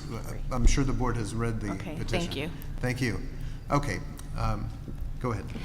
I would now like to proceed with a brief summary of the petitioner's license history. On April 5th, 2000, the board issued vocational nursing license number 191244 to the petitioner. On June 9th, 2011, an accusation was filed. On September 7th, 2011, a stipulated decision was adopted, and on October 7th, 2011, the petitioner's license was surrendered. Along with the surrendering of the license, a total sum of $5,927.13 was ordered to be paid by the petitioner to reimburse the board for its investigation and enforcement costs. On December 29, 2014, the petition for reinstatement was filed. On July 18, 2015, the petition for reinstatement was granted by the board. And on August 19, 2015, the petitioner's license was reinstated, revoked, and then the revocation stayed, and then the petitioner was placed on a 3-year probation. The violations that resulted in disciplinary action are as follows. In April of 2008, Ms. Stauffer was employed as a licensed vocational nurse at Hope Hospice and Healthcare. Some Hope Hospice patients received regular visits at their homes from Hope Hospice's nursing staff. And on occasion, visiting nurses, such as Ms. Stauffer, would pick up medication at the pharmacy and directly deliver them to their patients as they were on their way to the patients' homes to begin with. And these were situations that occurred where the patients needed their medication right away. On April 28, 2008, Ms. Stauffer called in an authorized prescription for 180 tablets of Norco for one of her patients. A pharmacist at this pharmacy became suspicious because he knew that this same patient had received 60 tablets of Vicodin just 6 days prior, and that Ms. Stauffer was having difficulty refilling a personal prescription for Norco at this same pharmacy. The pharmacist called the patient to confirm that she had received the Norco, but learned that the Norco had never been delivered to her. This same pharmacist called another hospice patient for whom Ms. Stauffer picked up a prescription for Norco on the same day, April 28, 2008. This patient also did not receive the medication. An investigation followed, and Ms. Stauffer admitted that she picked up a Norco prescription for these two patients, but kept them for her own use. Hope Hospice terminated Ms. Stauffer's employment on August 30th, 2008. On April 27, 2017, Ms. Stauffer submitted her petition for modification of probation, and as of today, she has completed approximately 2 years and 26 days of her 3-year probation. She is seeking early termination of probation or alternatively, modification to the terms of her probation due to financial hardship. Specifically, she is requesting, 1, that the board forgive her cost recovery requirement entirely or reduce it due to her financial hardship, and 2, relieve her from the continued drug testing requirement for which she is to pay all costs. Ms. Stauffer's accompanying documents do substantiate that she has indeed been unable to find employment. Her probationary quarterly reports indicate that she has been unable to find employment as an LVN. Furthermore, according to a probation report signed by Ms. Stauffer's probation monitor on August 15, 2017, Ms. Stauffer still has until February 18, 2018 to find employment as a licensed vocational nurse. As of August 15, 2017, Ms. Stauffer was found to be in violation of the following terms of probation. Term 11, maintenance of a valid license, and Term 20, which requires her to make payments toward cost reimbursement to the board. Failure to comply with Terms 11 and 20 have also resulted in additional violations of the following terms. Term 2, compliance with the probation program. Term 13, violation of probation. And Term 19, major and minor violations of probation. Ms. Stauffer was found to be in violation of Term 11 because her license expired on May 31st, 2017, but she was not able to renew it until July 5th, 2017. Ms. Stauffer was also found to be in violation of Term 20 because the full balance of the cost recovery is still outstanding. Due to her financial hardship, Ms. Stauffer requests the amount be forgiven or reduced. She indicates that she's been unable to pay it because she and her husband are experiencing extreme financial hardship, and she has not been able to find a job as an LVN. And due to her continued inability to secure employment, Ms. Stauffer has been in regular communication with the board regarding payment and a payment plan, as referenced on pages H4 and H5. In her earliest letter to her probation monitor regarding cost recovery, Ms. Stauffer indicated that she would begin making payments in January 2016. She then continued to push back the first payment date, and that's referenced on page H8. And to date, again, the full amount remains outstanding. Due to her financial hardship, Ms. Stauffer, again, has requested relief from Term 17 entirely, pursuant to which she is required to submit to random drug testing at her own costs. Ms. Stauffer, in her petition, admits that she failed actually to call in for drug testing once, claiming that it was because her 8-year-old daughter was sick and stayed home from school. She went to an AA meeting that day, even wrote herself a reminder to call in for drug testing, but still failed because she simply forgot, and that's referenced on page H6. Based on a letter received by the board, however, on July 7th, 2016, it seems that Ms. Stauffer also failed to call in for another drug test on June 26, 2016. Immediately following that failure to call in, Ms. Stauffer sent a letter to her probation monitor indicating that she had to unfortunately put her dog down, and her father became very ill due to heart failure and was hospitalized. And that's referenced on page H2. In the alternative, Ms. Stauffer is requesting early termination of her probation. And in an effort to demonstrate her compliance with the remaining terms of her probation, Ms. Stauffer has provided documentation showing that she has completed 60 contact hours of a substance abuse course and a nursing legal advisor course in August 2016. Ms. Stoffer has also has provided supporting documents demonstrating that she completed the Hill Drug and Alcohol Program on an outpatient basis on January 25th, 2011. She has also indicated in her petition that she continues to work the 12 steps and will continue to attend Alcoholics Anonymous. She has also attended other recovery programs. And in addition, in support of her petition, she has also provided 4 letters from church and AA colleagues and her recovery program counselor in support of her probation. Ms. Stoffer indicated in her probation that she was once addicted to opiates. She claims, however, that she has taken full responsibility for her actions. She has made amends with the pharmacist from Hope Pharmacy who reported her because it helped her become sober and it saved her life. Ms. Stoffer has also indicated that she made amends with the doctor who prescribed the Norco to the patients that she was delivering them to on April 28, 2008. Thank you.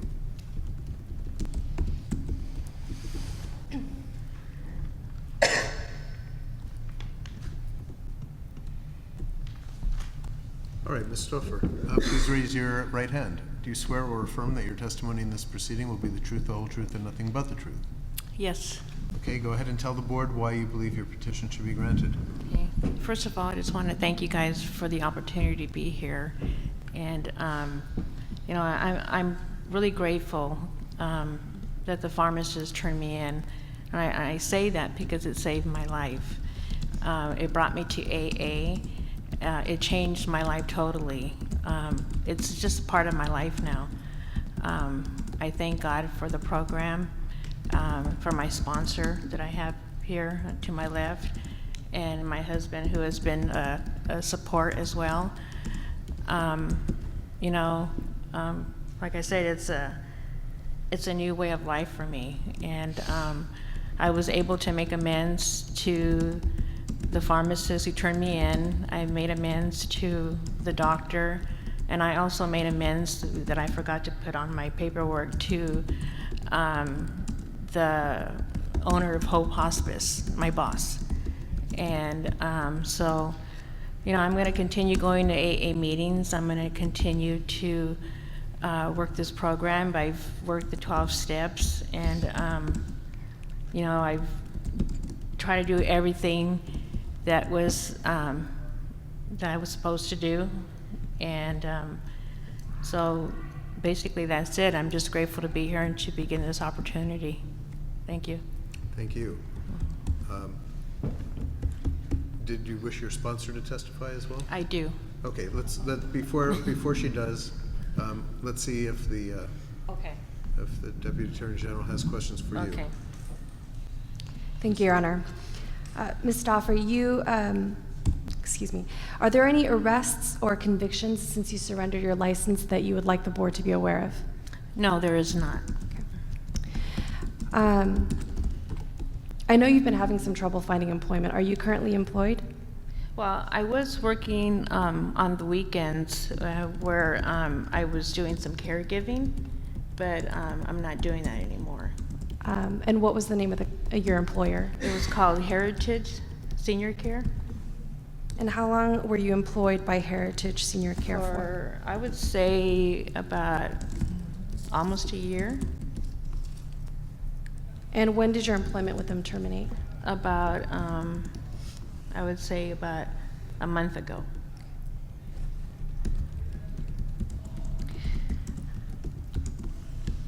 You indicated in your petition that your husband has had to carry the load in paying the bills, Yeah. correct? Yes. And I don't mean to pry, but could you tell us what he does for work? He works for a water district. The Water District? Uh-huh. And is that for the city of LA or? The city of Escondido.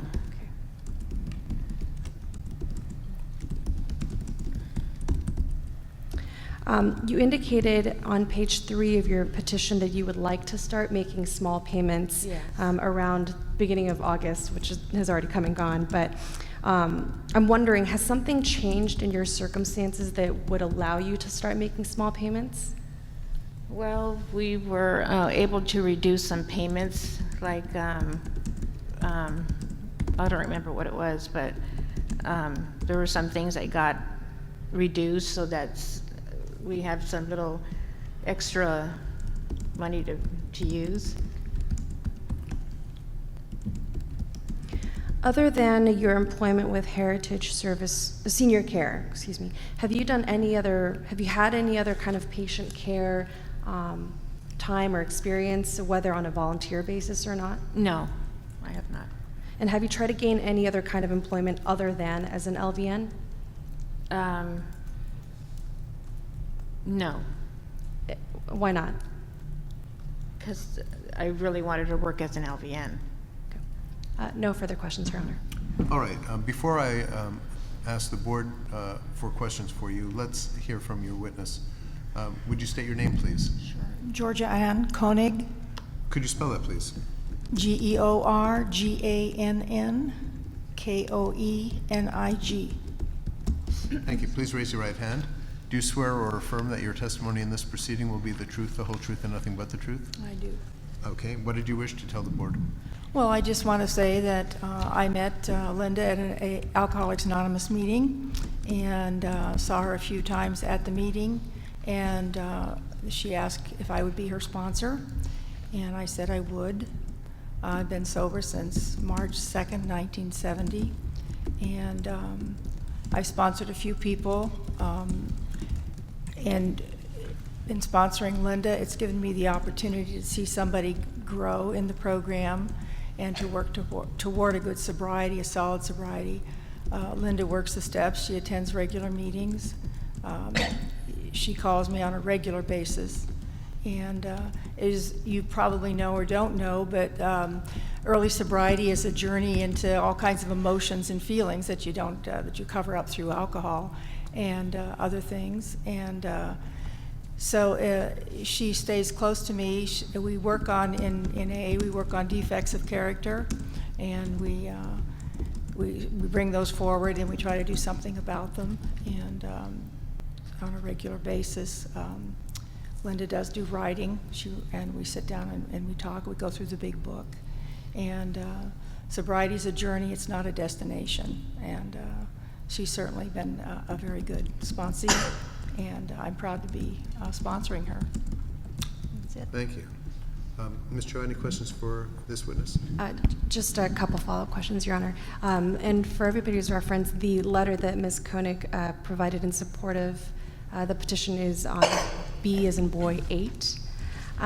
Ms. Koenig, thank you for being here. I just have a quick question. I don't think I caught this. But how long have you been the sponsor for? How long has she been my sponsor? The question is to Ms. Koenig. Oh, I'm sorry. It's been about coming up to 5 years now. And what would you say in the time that you've sponsored her is the biggest improvement that you've seen? I think her confidence, mostly her confidence. And confidence in herself? Confidence in herself, yes, absolutely. No further questions, Your Honor. Okay, thank you. I'm going to ask the board now. We can start on my far left. If you have any questions, and make sure you not only say your name, but tell us who you're directing the question to. Yes, I have some questions, and this would be for Rosalinda, and my name is Donna Norton. Go ahead.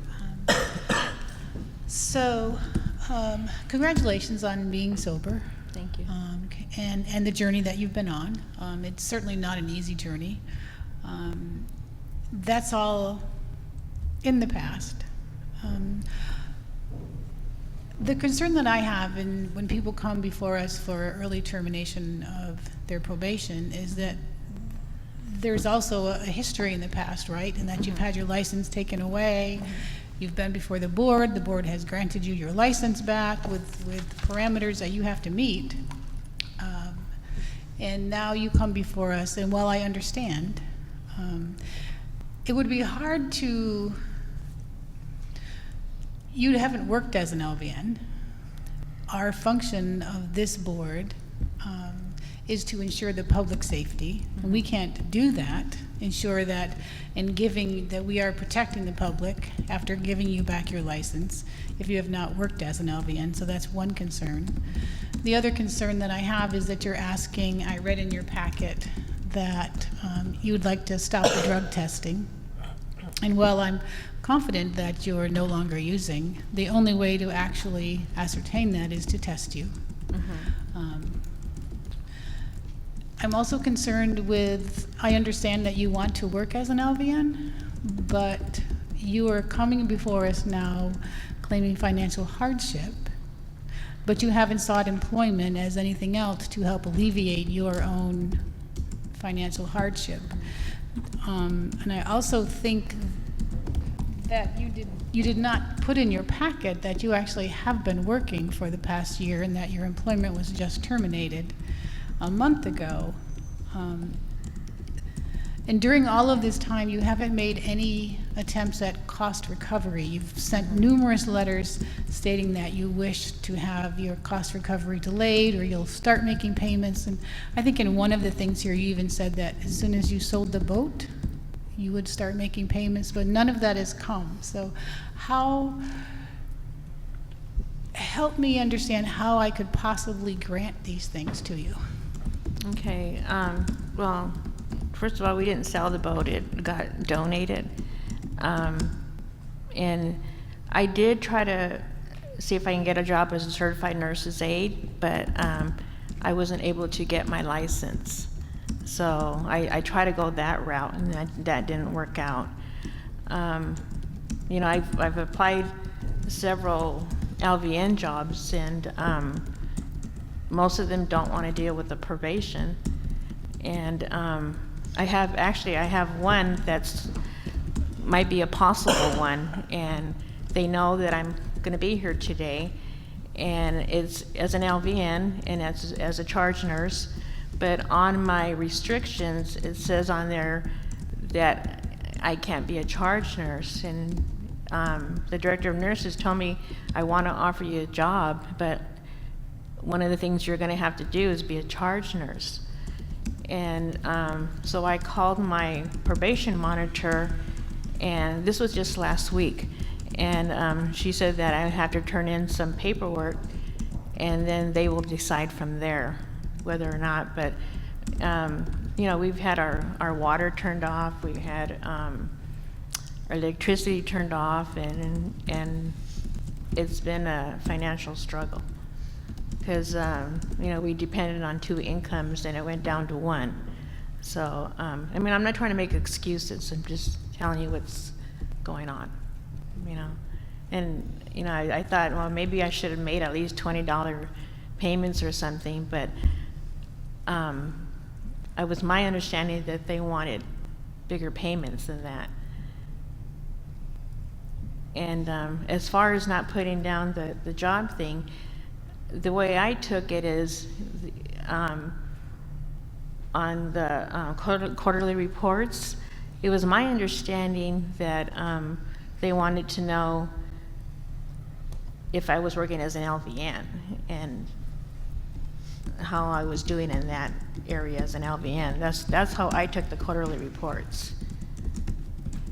So for this past year that you have been employed, you still didn't make any payments? Right. Can you speak to that? Like I said, there it was only on the weekends, there wasn't enough coming in. And we were always short, you know, with a lot of the bills. Like I said, we had our water turned off, our electricity turned off, and it's been a struggle.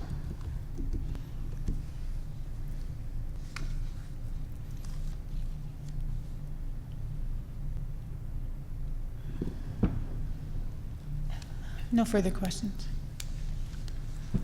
Good afternoon, Ms. Stauffer. I'm John Deerking, Your Honor. When is your sobriety date? It's 10/29/2012.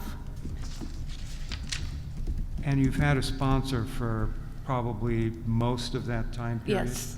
So you've actively worked the steps? Yes, I have. Could you summarize what steps 8 and 9 are about? 8 and 9. Oh my gosh, my mind is going blank. Over the past few years, you've worked the steps actively, right? Yes, I have. Do you know what steps 8 and 9 are at all? I do, but my mind is kind of blank right now when you put me on the spot. Okay, let me help you. Okay. Step 8, we make a list of people we've Oh, been yes. harmed by our conduct, and then I've what? done that. I made a list of people I have harmed, And then what? Because there's a secondary piece to that. and I became willing to make amends. Okay, and then step 9 is what? As a follow-up to We that. have made amends. Okay, do you consider paying investigation costs to the board? Yes, I do. Do I you do. consider that? I do. I'm going to yes. ask you to let him finish his sorry. question before you begin your Sorry. answer. Thank you. So would you consider investigation costs payable to the board for conduct as a result of your conduct that led to your license issue? That's an amends issue? Yes, you're absolutely right. That's all, Your Honor. Thank you. Thank you. I have no questions. No questions? No questions. No questions. Hi, good afternoon. Hi. So, again, I'll echo my colleague. My name is Samantha James Perez, and I'll echo my colleague, Ms. Norton's, when she said, we're in a tough spot because the purpose of being on probation is so we can monitor you and make sure you're a safe practitioner. But you haven't worked as an LVN. Excuse me, we can't hear. Okay, so do you live in a rural community? Why is it, you said it's been difficult to find a job as a VN. Have you put in applications? I put in applications. I redid my resume. I've gone online. I've driven different places. Do you live in a very rural environment? I do, but Temecula is kind of a small town, you know, and if I think I lived in a bigger area, I would have to drive further. Well, Myriad Temecula, it's growing. It's pretty big out there, actually. It's and growing, then yeah. you've said that you actually have a lead on a job. I do. Yes. Uh-huh.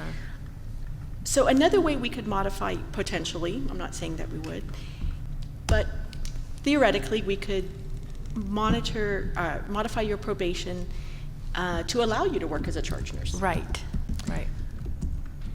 And then you would be able to work and you'd be able to fulfill your 6 Right, months right. of employment.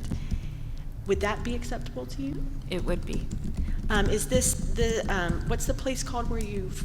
It's called, I have the card in my, it's kind of a different, I think it's called Atmos. It's in my purse. And you're very sure that they will hire you yeah. as long as you can work as a charge nurse? Yeah, and she even said, she says, I don't usually do this. She says, but I find that you're sincere, and she even gave me her personal cell phone to contact her after this is over. Because the hard part is, it's our duty to make sure you're a safe practitioner. That's the whole purpose of probation. So to release you early, not having worked, it is a concern, obviously, it is a concern. Then as far as cost recovery, originally, if I remember correctly, when you were here last time, and I believe Ms. Koenig, you were here also last time, you originally owed over $11,000. It was like $11,800 something. And we actually reduced it by half to the $59.27. And so I see that you haven't made any payments, like not even $1. But what I think I heard you say is that you thought you couldn't make a small payment, you could only make a big payment? Is that right? Did you, who's your probation monitor? What's her name? Her name is Ebony Newton. Ebony. Did you contact Ebony at all and say, hey, can I make a $20 payment? Can I make? No, I just told her about I did send it a $50 payment. Okay. But it came back to me. Oh. Yeah. They refused, the board refused her? Yeah, because apparently I wrote down on the check the $50 and I signed my name, but I forgot to write out the $50. I don't know why I forgot that. And one other thing, I noticed that your license expired earlier this year in March, and you didn't renew it again until July. Yeah, every time I came close to renew it, there was always something else that came up, and then I didn't have the money. It was a financial issue. Yes. Financial issue. Okay. I don't doubt your sincerity, and I don't doubt your progress towards sobriety, and I congratulate you in your sobriety. But as you can see, it's kind of a difficult place we're in. Yeah. We've got to, but thank you. Alita Carpenter, it seems as though your problem was with addiction to controlled substances and not alcohol. Why AA rather than NA? It was alcohol also. When I got the letter that my license is under investigation, I slowed down on the pills and I picked up alcohol, so and I became a daily drinker, and I'm just being honest, you know, and so I found out I was an alcoholic as well. So that's what brought me to AA. And plus, not only that, there's more sobriety there in that area than there is in NA. Good. Well, congratulations. Thank you. Cheryl Turner, public member. All right, so your record shows that you missed some drug testing. When was the last time you were tested for drugs or alcohol? Just last month. Last month? Yeah, I checked. I left a little note for myself next to my phone to remember to call in every day. And if I don't, because my husband usually gets up about 5, Yes. and if I don't call at that time, and I'll forget. I just forget a lot of stuff lately, and a couple of times, I know that one time I forgot was, I think it was on Christmas. My daughter came and got me, and we went downstairs to open presents, and then I realized by 5 o'clock or 5:30 I forgot. So that was Christmas what year? I think it was Christmas Day. Christmas Day what year? Last year. Last year, Yeah. 2016? I think it was that day, I'm pretty sure. Okay, and since that time, have you consistently, I've been consistently every day to be calling. have you consistently been taking your drug testing since then? Yes. If I look back at it, I've never missed one day of drug testing. You just missed one day? or I've you never did- missed a day of drug testing. I thought I saw in your record that you'd missed some days of drug Forget testing. calling, but I never. Let her finish. I'm this. sorry. That's okay. I thought I recalled in your record that you had missed some drug tests. No, just forget calling in. But when I looked in, because I'm able to go in online, and it shows all the dates I was supposed to go in, all those dates I was there.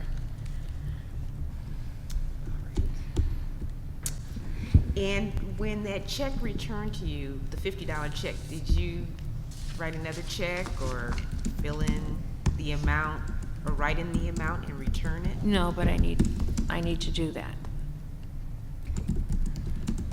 Thank you.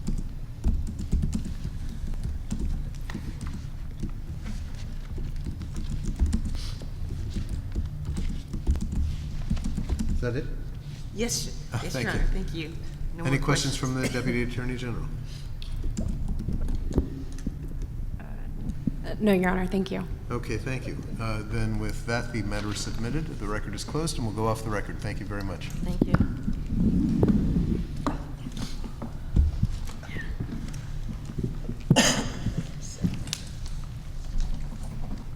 You've redacted both? Second Let me one, make second sure I get it in the right place. Second one.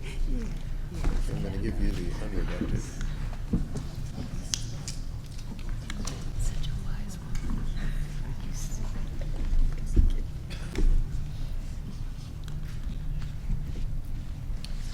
is Rascon. It's fun. That was Rascon, was it? Yes, Your Honor. Okay. So I think I must have left those out of the file.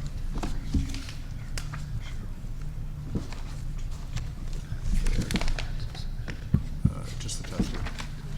Thank you very much for doing that. All right. So everyone should clear the room except board and council?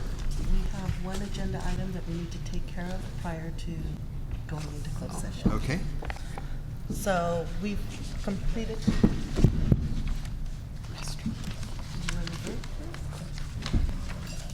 Oh.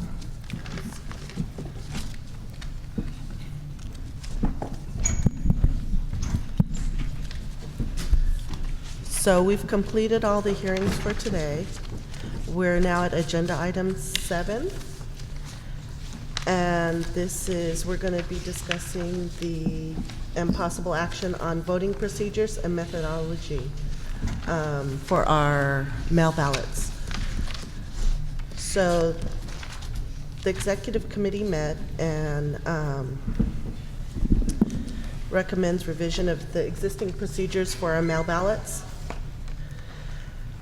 and for utilized transmission of petitioner and respondent information and documents to board members. Additionally, revisions of the procedures for submission Tammy, for I'm votes. sorry, can you either slow down or speak louder, because I can't hear you.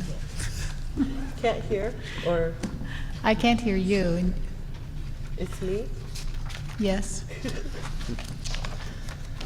So the executive committee recommends revision of existing procedures utilized for the transmission of petitioner and respondent information and documents to board members.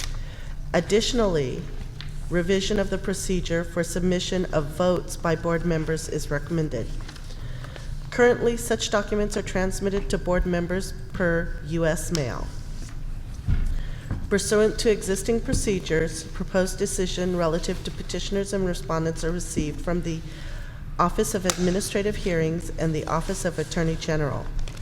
Upon receipt, these decisions are forwarded to board members for voting and adoption of final decisions. Currently, the discipline unit forwards proposed decision, stipulated decisions, and defaults for consideration bi-weekly. An average of 15 to 20 cases are sent for board vote per mail-out.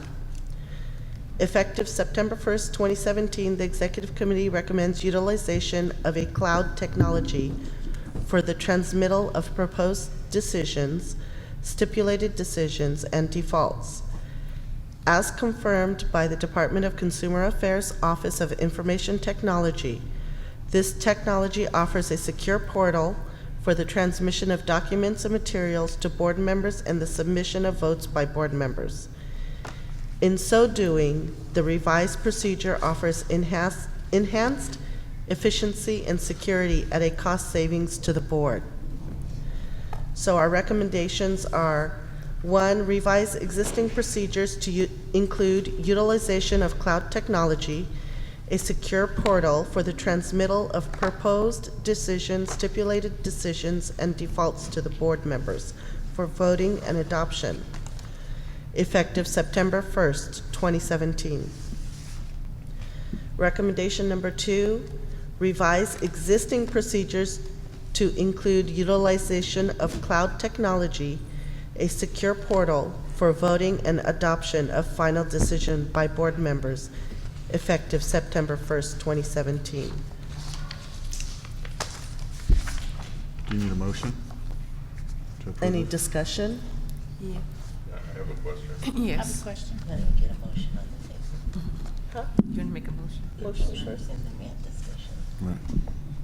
Okay, motion first. I make a motion to support that initiative. I second. Discussion.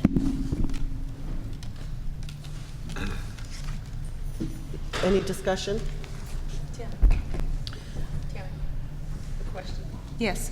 All right, so Okay, Cheryl. all right. So I can't will assume that we will be redacting, or the office will be redacting confidential information that may be contained in those records, even though they're being sent up to the cloud.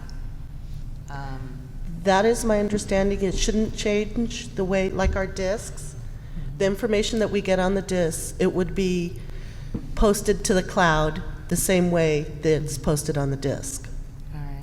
to us. All right, because, well, I never really noticed about the disk, but I know that in other instances where we do use cloud technology, it's required for you to participate that you do redact certain things, dates of birth. I don't believe we use social security numbers here at all for any reason, but those would be an example of things that we would need to ensure it's protected information. I believe it's going to be. All right. Donna? Is this an all or nothing? My concern is if we're using only cloud, and I'm not tech savvy, but I'm assuming that I would have to have an internet connection in order to access the files if they're in the cloud. And sometimes I'm not at an internet connection when I'm reading these cases, and that would prohibit me from being able to do that. And you're also dependent on the reliability of your internet connection if it's all done in the cloud. So would there be an option for members to still receive a disk if they would rather have a disk? I mean, we've went from paper to disk and now to the cloud. That is a good question. I didn't think about that part of it yet.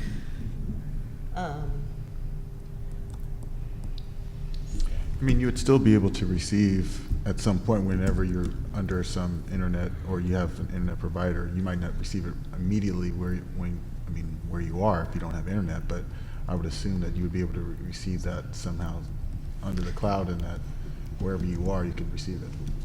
Well, so one of my concerns is I frequently, we go down to North Fork, and I will read cases down there because there's really nothing else to do down there. There is no internet down there.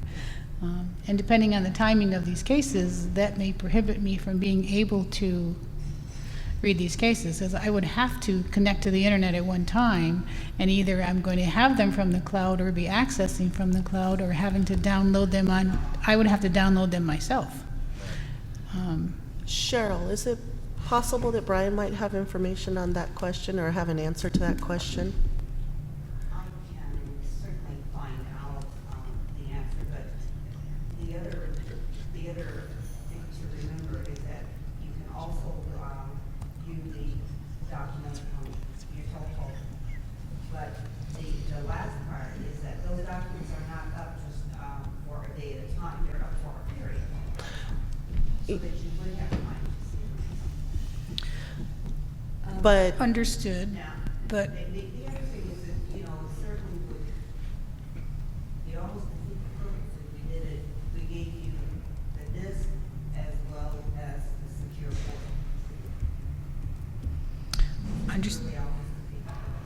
I understand, but this would be for the mail ballots as well, right?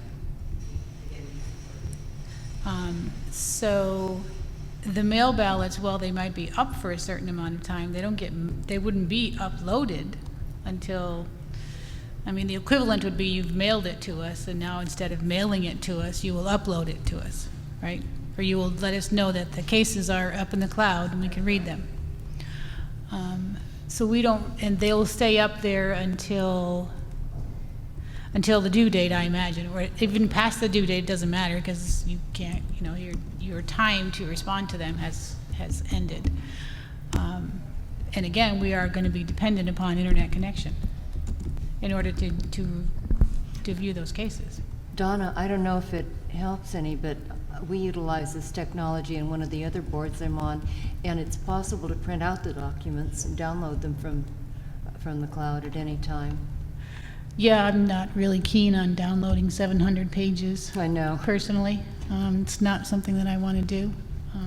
I'm just curious, how much savings are we really talking about? How much goes into putting this on a disk for us?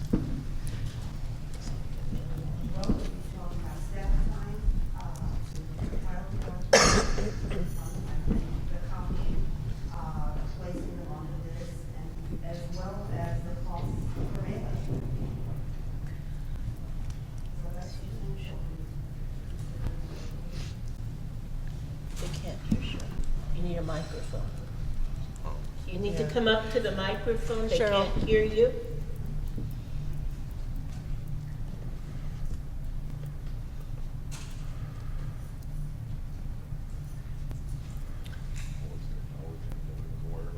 Well, no, because, we get with the kid.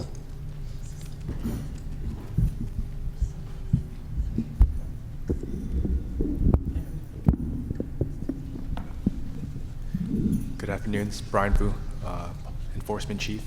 To kind of address the concern, there's some bigger picture mechanisms we've looked at. Obviously, with cloud, it's reliant on internet connection. But at the same time, we think about integrity concerns. When we do snail mail, there's a chance that disk could get lost or confidential information can't be released. So that was one of the alternatives we looked at in terms of making our current recommendation. I haven't had an instant where I didn't get the disc yet, so. Just like I haven't had an instance where I didn't get the disc yet, so the whole time I've been on the board, so. I got them, but they're It's blank. happened. Samantha? Yeah, the one thing that I heard that was sort of music to my ears, though, was you were saying that it will free up some staff time. And we know that we're in a staffing crunch, and we have vacancies, and it's something that we're very cognizant of right now, is that we want our staff to be used in the most effective way. We have limited staff time that needs to be used most effectively. So am I hearing you correctly when you say this will actually decrease the workload of certain staff that could be used for something else? Yes? Yes. Like Kevin, for instance, he's Yes. SSR.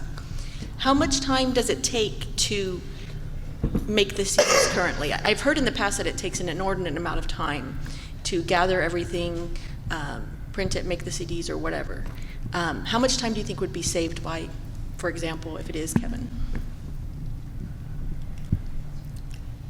We don't have an exact amount of time. I would say close to 8 hours, I would think. So it's something If significant. not a bit more. Something, a significant amount of time, not negligible, something significant. That's correct. Okay. And it would be Kevin's time, but in addition, there's mailroom staff's time. So it's more than just one person. Paul, did you have a? Yeah, I have just one question. Are there any other healing arts, I'm concerned about HIPAA as everybody else is concerned about security. Are there any other healing arts boards that are currently using this technology, or would we be first? Are we No, guinea we pigs? would not be the first. We would not be the first. We are That's not being- the okay, first. Okay. And I was just gonna say, Cheryl, that if you are at your mailbox getting your disc, I assume you're at home, and at home you have an internet connection, so at that moment you could download, just as you would go out to your mailbox, you would also be able to download all of the files at the same time and then go wherever you need to go. That makes sense? If you're at home to your mailbox, you'd be at the internet connection. It's all the same. That's assuming that I have internet at home. That's assuming that. That's exactly right. It's an That's assumption. the assumption. Okay, and yeah, that's all. That's my only question. Thank you. Out of curiosity, this is Ken Maxey. I just wanted to find out if there was a cost saving behind this idea as well. It would appear that there's a cost saving that we would occur because of this, as well as I know the state of California is looking at trying to do this across the board. And so could you speak a little bit about that and how, you know, this is all playing into that? And how this is all playing into what the state is hoping to move forward with as far as technology and. It certainly does play into that. As you said, the state is certainly looking to upgrade all of its processes to take advantage of the latest secure technology and to use resources more effectively and efficiently, and this accomplishes all. And in addition, does so in a secure manner that has been used with other boards and very successful, and we would like to try it here. We have certainly discussed with prior administrations, have discussed with board members, transmitting documents, paper documents versus CDs, and it took a long time to get the board to agree to go to CDs. Some still said we want CDs as well as paper. You know, this is just the next step in becoming efficient and up to date. Cheryl? Yes. Along the same lines, so like when we go to meetings like this, as in today, unfortunately, some of the members do not have access via Wi-Fi to access. If they didn't want to download it, would they be able to access the cloud, and would we be assured that at most of our board meetings, if not all of them, we have access to the internet, to the cloud, to view the documents? Yes, and we will be ensuring, that's one other criteria that we are adding to the contracts that we execute with hotels, is to ensure that there's sufficient Wi-Fi connections and that you have sufficient computer links, your electrical outlets, those kinds of things. All of that's a part of it. Tammy, actually, also, I can help answer that, because when I came in yesterday, I asked if there would be internet in here. And this hotel, which we have been here several times, said as long as the staff, when they make the arrangements, specify that it's needed, it can be arranged. Yes. So we don't have it today, but it could be. Yes. Any further discussion? Yes. What are some of the other boards that are using this type of technology? Do you know? The largest I know is the Board of Registered Nursing. And they began just, maybe 4 to 5 months ago, I believe. But enough that they have worked out their initial problems, and it's working satisfactorily. In fact, there's been a demonstration for all of the boards within the department. And that's through the executive director's office. Any further comments, questions? So we're going to take a roll call vote. Madam President, before you take the roll call vote, could you please make a record of... Public comment. I do that a lot. Any public comment? Seeing none, we'll take a roll call vote, starting with Donna. No. John? I'll abstain.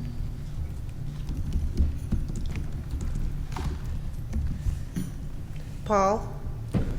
I'll vote yes. Bernice? Yes. I'm a yes. Ken? Yes. Samantha? Yes. Aleta? Alita, sorry. Yes, it's all right, yes. And Cheryl? Abstain. So, Madam President, on second thought, I'll withdraw the abstention and vote in the affirmative. okay. So we have 7 in the yes, 1 no, and 1 abstain, so the motion carries. So now, we're gonna adjourn to close. Before you do that, can I just ask a question? So what's going to happen now? So now we're not going to get discs mailed to us anymore? We'll have to access through the portal? That's correct. And then we'll have to download onto our own computers to make notes? Because now you can make a note, so if you want to make a note, you're going to have to download the file. You will get step-by-step instructions next week on exactly how, because remember, the first thing we had to do is create folders for each of you with DCA. And that is occurring as we speak. Most has been done. The only ones that are not complete are the newer board members who were just recently appointed. There will be step-by-step instructions you will get next week that will tell you exactly what to do with a screen print that will show you the entire process. It will be simple, it will be painless, it really will. So just as a point of process, because I'm a process person, so these arrangements have already been made and it's already put in place, and we just voted on it like 2 seconds ago. You didn't hear what I said. It's the same process that has been that's been developed for other boards. No, I understand. So what we have, all we're doing is pulling, the process was developed by the department, the Office of Technology, by DCA, not by our board. And so what they do once the board vote occurs, they pull up the exact document that they use, they insert information specific to our board, like our name, rather than the Board of Registered Nurses' name. You don't want to get a document that says this is what you do and it says Board of Registered Nursing. It's that kind of process. Okay. And by the way, Madam President, a broad reading of the recommendation indicates, this phrase here, to include. So my interpretation would be that it does not foreclose the possibility of hard copies if that would be needed, right? So what he's saying, Are you saying could you get both? Is that? No, I'm saying if we include utilization of the cloud technology, that doesn't foreclose the possibility of hard copies if it's specifically requested by a board member. Or a board decision. Yeah, it would defeat the purpose of having. Yeah, it would just depend on what you have. Madam President? Yes, Bernice? Thank you. I'll just use myself as the case. With a newer computer, there is no CD, I don't know what you call it. Anyway, Drive. I can't use a CD. Ever since I've been on the board, I have had to find a circumstance in which I can translate materials on the CD to a FOB. And then I download it on my computer. I've never thought anything about it. I just took it for granted that as I agreed to serve, that was my responsibility. I really hadn't thought about, why don't I get something else? I just hadn't thought. You do give me pause and it makes me think, why didn't I demand that? But it's just not my personality. That said, I work in some other circumstances and we have lots of people who work there and we go through a lot of technological changes and not necessarily do they get to vote for it. At least we got to vote. And my sense is if the vote would have been negative, it would have stopped, is my sense. I could be wrong, but that's my belief because that's why we vote on things. I wish there were a way to make things work 100% for everyone in a way that makes everyone feel comfortable. But I guess in my life I've learned that doesn't always work. Anyway, my 2 cents. Cheryl? In addition, you need to understand that enforcement is the first step in implementation. This technology will also allow us to, well, let's back up. Currently, programs are required, even with Breeze technology, they're required to submit their record of nursing program, record of psychiatric technician program, which is transcript-like. They're required to submit those things by mail. Once we can get it implemented with enforcement, and we chose enforcement first because of the cost involved, we will be able to set up processes and files that will allow programs to submit those documents through a secure portal. Which is huge. It will is. Decrease our licensing.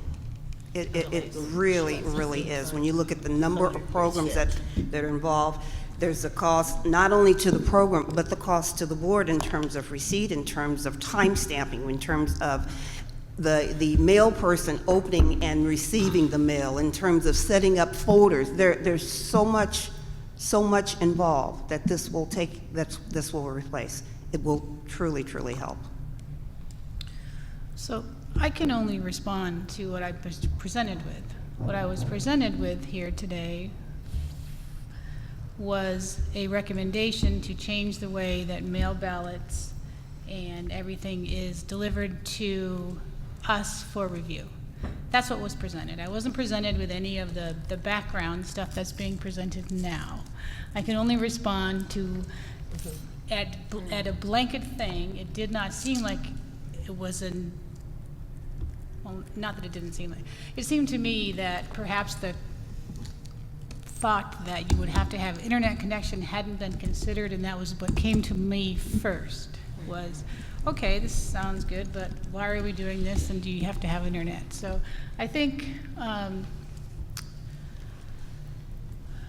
to your point, Bernice, I'm not demanding anything. The great thing about a board and being able to vote is everyone being able to express their concerns. I take my duty to serve on this board very heavily, just as everyone else does, and I have adapted from paper to disc, and I will adapt to the internet too. I will change what I have to do. But it doesn't change that I get to respond to what I'm presented with. Had I been presented with, there's a backstory to all of this, I might not have had the same reaction that I had, but what is presented is it's just a different way of mailing us. It's just a different way for us to look. So I just want that stated, because I kind of felt attacked, I guess. My apologies, because that was not my intent. And let the record show that. Okay. That was not my intent at all. And I'm sorry. That's okay. So, that brings us to closed And, session. and on that same note, I'm not opposed in concept. I'm just worried we might be hacked. Well, of course, that could happen anywhere, anytime, to anyone. And of course, I'll go with the majority vote. The majority voted, so there you have it. So, any other comments? Okay. So now that brings us to closed session. This meeting will now adjourn to closed session pursuant to Government Code Section 11126C3 to deliberate and vote on the above matters and any other disciplinary matters at this time. Cheryl, I just need to give you So, something. Make sure everyone's we're set. gonna,